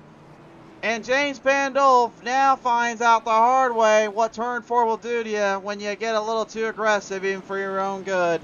Oh, my. Slight damage on the left side there. It seems he'll be okay. It'll continue on, but I got a feeling the airflow around that car just got completely dished out in a whole nother light. Let's take a look at the replay. Oh my goodness. He sends it off to turn number 3 and 4. Look at that bump right there, that flat spot to then that bumpy road surface. Butcher had nowhere to go. I mean, what was he supposed to do? Anywhere else but straight into that 74, not going to happen here. And unfortunately, it was kind of the no man's land for him yet again. Last time it was on the side, this time it was right in front of him. So he gets loose, backs off, he sees braking, and that smash right into the front there. Oh my goodness.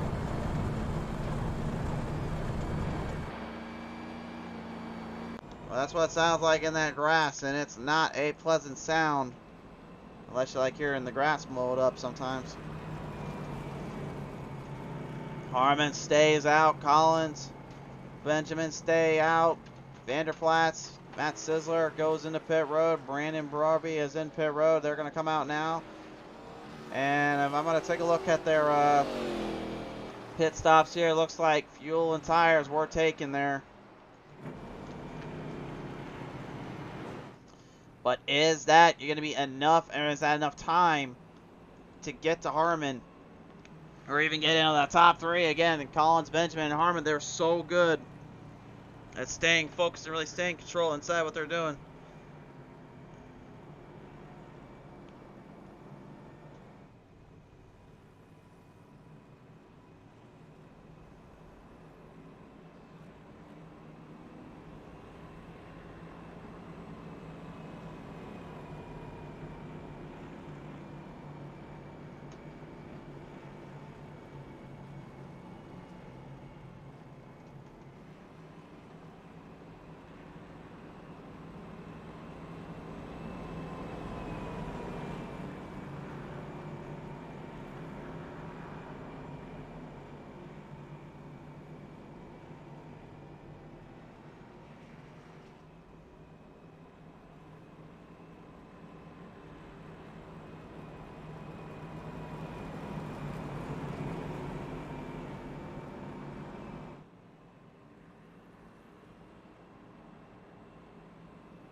Well, race fans, we're drawing near the end here. I know I keep saying that, but we really are coming closer to the end. And the longer they make themselves wait for a green-white checkered, the harder this becomes on them to not want to overdrive these corners. The ball is in their court. Harmon will lead them down across the turn 4 end. Pace car comes off down around the track here, and we're going to bring him back to the restart zone. Dynasty Racing League Pro Series back at it.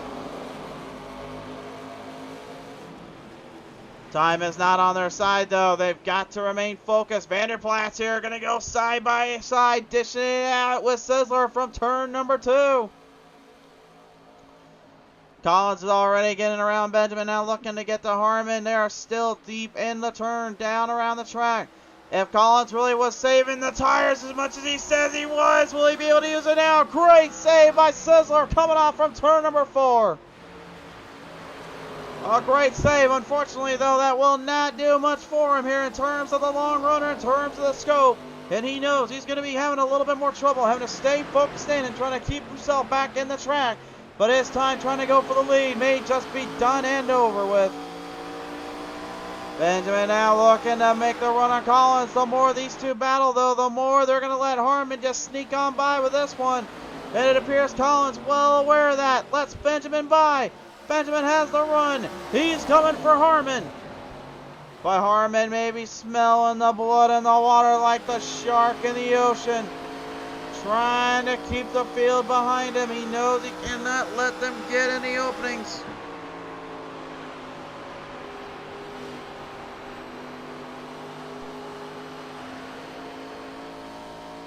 You can see the distance starting to change up, starting to gravitate towards what he wants. Brandon Brarby and Chris Vanderplatz now, they're going to go at it a little bit too. Earlier on, they didn't seem to have much of a fight off or much of a fair run, but now it seems as though they're going to get their chance. Top 5 battling here. 4th place up for grabs. Brarby to the inside. The throwback is going to get slammed with some Milwaukee brewing because he brewed his way ahead. But the throwbacks don't come down that easily. Just like a good Mountain Dew throwback, it starts to come back up after about a second or two. And Platz right now is trying to come for it. Trying to beat the Milwaukee run. Looking to take control here. He is starving, focusing on that run there. Get a good run back off that back half. Robbie with no momentum. Couldn't shift it up high enough. Lost it in the straight. And it's now Platz with the top 4. Out of the top 5, nearly gets himself into that wall protection off of turn 4. Stays under control though. Now the moment you've all been waiting for, race fans. Does Benjamin have anything to fight Harmon with? Harmon this entire day has been the long run king, but Benjamin has had something for him in every corner. Does he finally have something to make it for the win? He's got him on the inside. He's got to run, and Harmon door slams it straight down. He didn't want him anywhere near it. Harmon trying to hang on down the back straightaway here. They'll lead him back through. Benjamin trying to find another opening. He thought he had it there in turn 1 and 2. Now he's got to try to square it back up. Looking for another chance, looking for a run, looking for a save, anything just to get him by. At this point, 17 remain. I think that door stomp there that Harmon threw at Benjamin, though, may have been enough to actually just give this one up for him. Or maybe not. Look at this. Straight lined him, drafting him off. Benjamin has a little bit something left. He does have momentum. He does have speed. But does he have the ground to get him? Harmon has got to be feeling the pressure inside of that cockpit.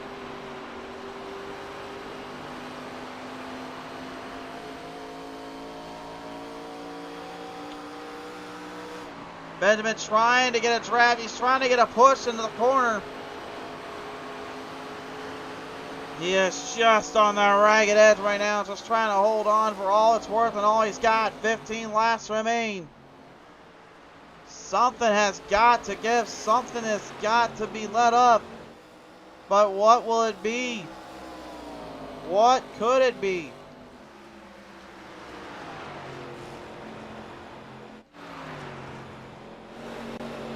Brandon Burby as well has moved back ahead of Chris Vanderplatz here. Platz getting passed up there by some other drivers, as Matt Sizzler here is trying to get ahead of him.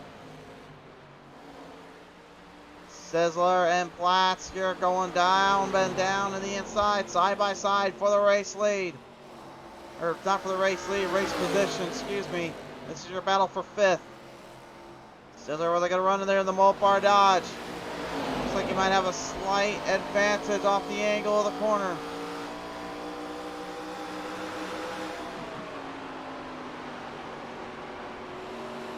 Oh, up top there, that's problems. That's major problems. Platz slams it up. And it's quite, it's close, but it's going to still be Platz hanging on. Oh my, how is that throwback thing even still able to keep up? And he drives it straight off. Great maneuvering. Final 12 laps remain. Who will it be to give it up? Benjamin probably just thinking to himself, would Harmon give me a chance, give me an opening? I'm taking it from him. He wants it, and he wants it so badly he can taste it.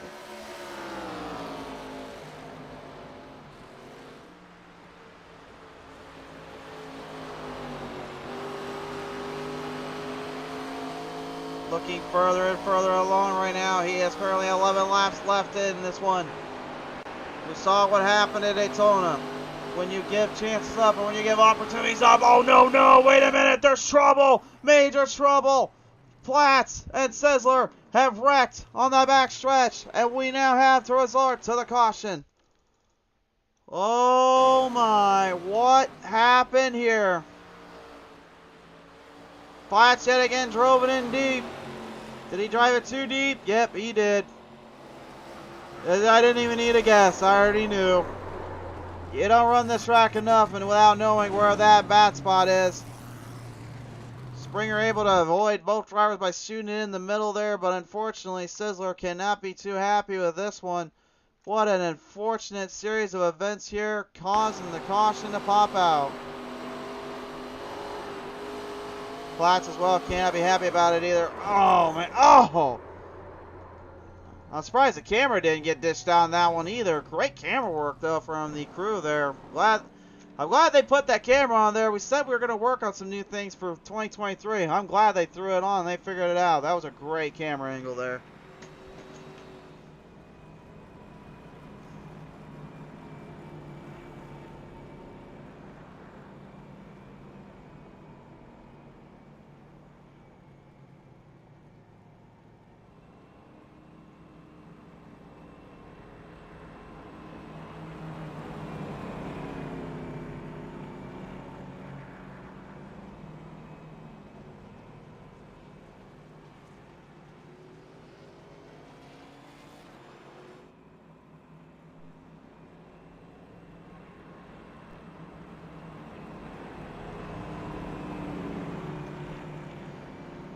Well, ladies and gentlemen, this has got to be probably the hardest one to hardest pill to swallow for Thomas Harmon. If that caution did not come out, he'd been fine on fuel, he'd been fine on tires. Now, not so much. But here's the deal. Harmon went in on lap 188. Benjamin was in 162. Benjamin only took fuel. Harmon just took fuel and tires. Is this strategy enough? Is this one enough to hang on for the final 6 laps when we return to the green flag?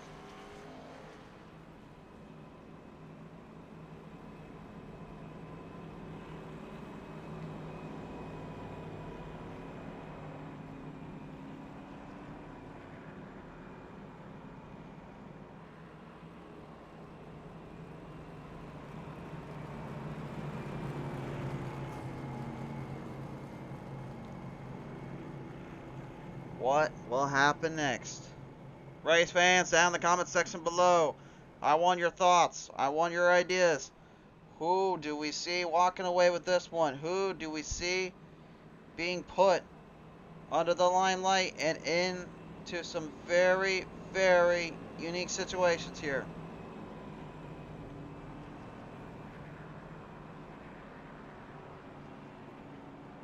This has been pure chaos to say the least. Game King says you got it now, Brorby.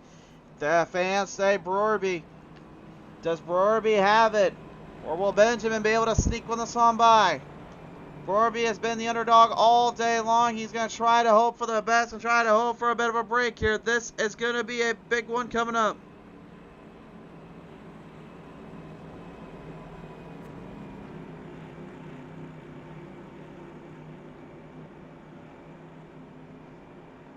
ASCII 1234 saying poor Sizzler. Yeah, it's definitely a tough break there for him. He had all the sizzle and all the run.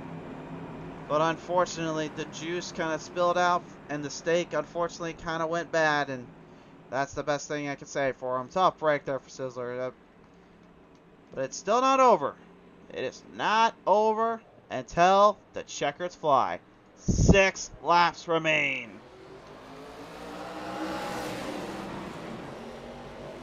A good restart. And like I said a minute ago with Harmon, would he have enough to make it work? He's going to make it work. They're 3 wide from turn number 2. Roby trying to hang on the outside. He's going to try to keep Harmon down below him.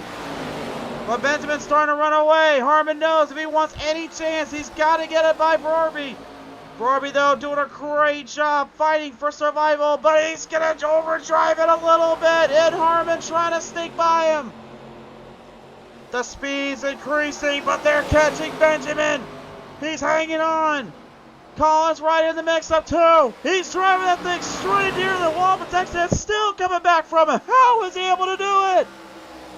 How are you able to get that thing to stay right in that spot and hang on, for crying out loud? I am amazed by that. They are deadlocked on the bottom. Not so much the top. Look at the run from Broby. Broby, huge speed. Gain from the top. Back to the bottom. The 45 leads it from turn number 4. 3 laps left to go. Harmon trying to catch him. He may have spotted what Broby was up to, and now he's going to try to use it for his own gain. Down to the inside. Harmon driving the wheels off. He's trying to get around Broby. Broby got his corner panel down on him. He's blocking. He's defending. He saves the run. Here we go. Green flag high in the air. 2 to go. Unbelievable run here. And look at this. He's still not done. He's blocking the heck out of 68. Trying to keep it from him. Dirty airflow starting to affect both drivers, though. Here comes Austin Collins. They're on the outside. Looking for the final run. He's going to the outside, looking for all he can. We'll fight him down. 1 more to go. Harmon loses in the turn. They're side by side for the lead. It would have been Broby that time by Collins, though. Looks like he might have just found a leg up on him. Collins to the lead. How did Collins do it, and where did he come from? Final 3 corners. From 3 to 4.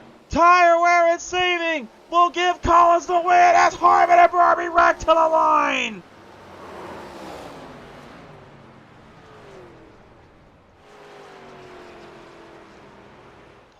Oh my goodness. What on earth can you say to this one than just wow, wow, wow. Austin Collins, not only is he the hard charger, but maybe the supplier of incredible moves. He saw what Broby did, he timed it, and he nailed it.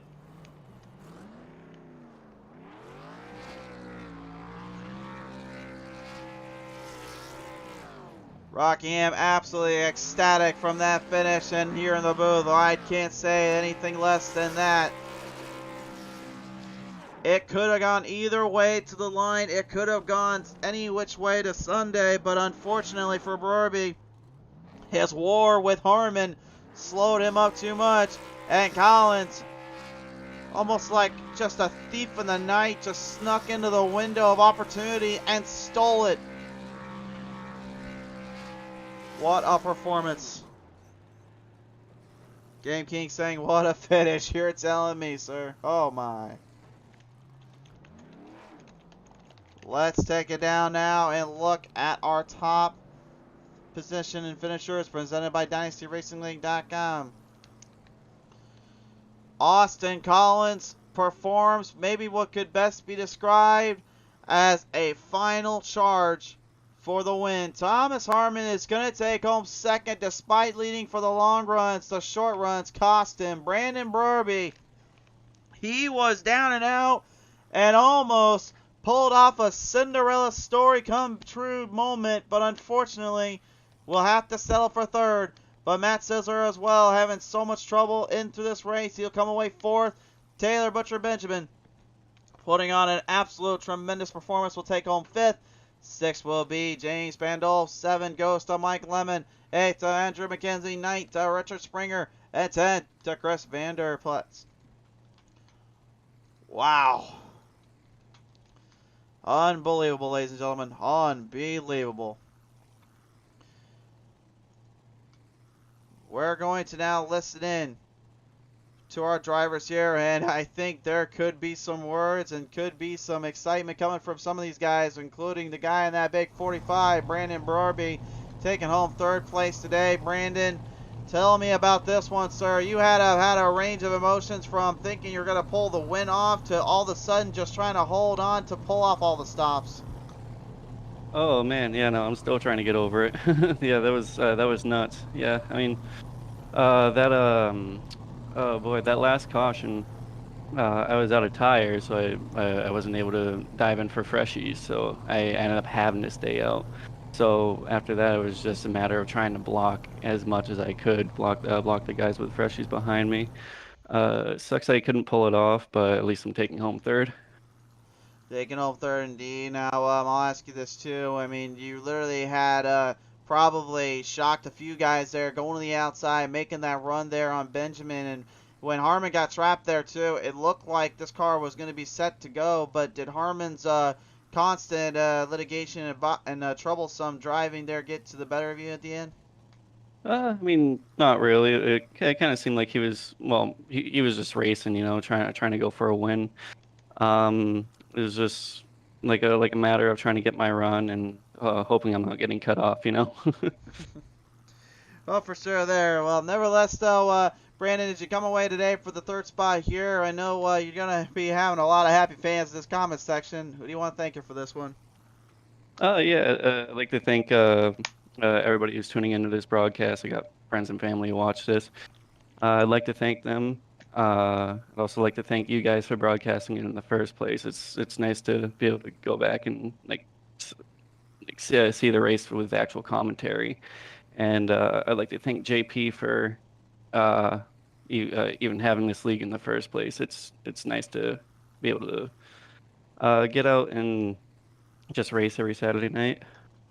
For sure there, Brandon, man. What a performance, and great to see you back out here fighting with the best of them. Congratulations. Thank you. Brandon Brarby, ladies and gentlemen, putting on an absolute performance of the making there. And again, I want to clarify something. I was when I said troublesome, I meant how hard it was to hold them off and hold them down, as we're about to listen here with Thomas Harmon. Harmon, I just got done talking there with Brandon Brarby, and you two putting on a stellar finish and performance there. But all around, all day, you had pretty much got everything figured out. Then that, now I can use this word, troublesome cautions popped out here, and it ended up costing in the context of it for the win here, didn't it? I wouldn't say it was so much the caution, so much as the way people were completely focused on blocking me there at the end. But yeah, the cautions fell pretty good, all things considered. Me and Collins there on the fresh tires at the end. I knew I had to hold him off, but trying not to wreck people as much as I did allowed him to get by me. But all in all, it is what it is. He got the win. I got P2. Got P2 indeed. Now, we talk about how difficult and crazy it can be just to even try to hang on for positions, try to hang on for these kind of drives. Obviously, as we know, too, I mean, it all boils down to just who can get the better of the other. But you guys had an absolutely wonderful and stellar performance there from point A to point D. If there was really anything you could have done differently, though, would you have tried anything else besides what you'd done there? I had thoughts of doing other things, but I decided not to. But Chrome Horn might be my friend next time. Well, that Chrome Horn could be your best friend next time as well. But Thomas, you come away second today, my friend. Who do you want to thank you for all this? Yeah, thank you for up in the booth, James putting on the league, and all the drivers that show up each week. For sure there. All right, well, man, it's great to hear from you again, and good to see you back out in the spotlight here. Harmon, congratulations on this second place today. Thank you, sir. Ladies and gentlemen, Thomas Harmon will be your second place finisher here today after an absolutely stellar finish around here on the track. Only one thing remains here, and that is to listen to your race winner. Ladies and gentlemen, he was wondering if he could find a way around and take this one home. He did indeed. Austin Collins is going to bring it to victory lane today. And Austin, my, sir. You took after a few little moments in there. You found the right time, the right opening. You go to the outside and just send it on its way. How much does this one mean to you?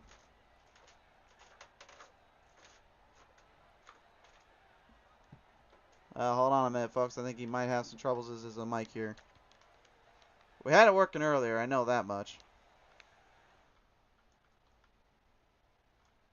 Here, hold on. Maybe we can... Maybe there's a way to work around this here. Alright, Austin. Oop, nope. He just went out. He just literally got word from down there. The power went out on his mic there. So, producer, somebody go get him a new battery, please. Hold on. We're going to give him a minute here, folks. Don't worry. We'll give him a second. I know the broadcast is technically over 2 hours, but who cares? We'll give him another minute.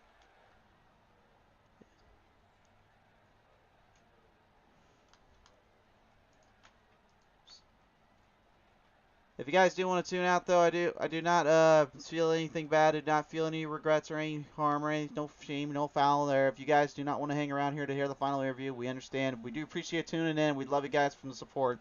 But we want to at least give Austin a couple more minutes to hear from him here. So.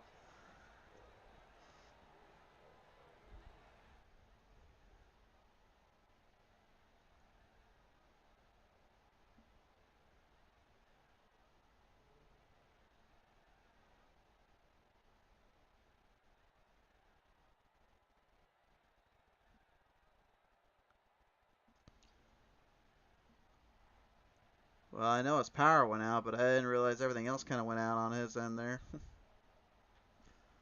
Oh, there. Wait, I think we got him. We're back. All right, did you hear anything we said there earlier there, Collins? No, not a thing. I just now got back. My power literally just went out, so I picked a good time.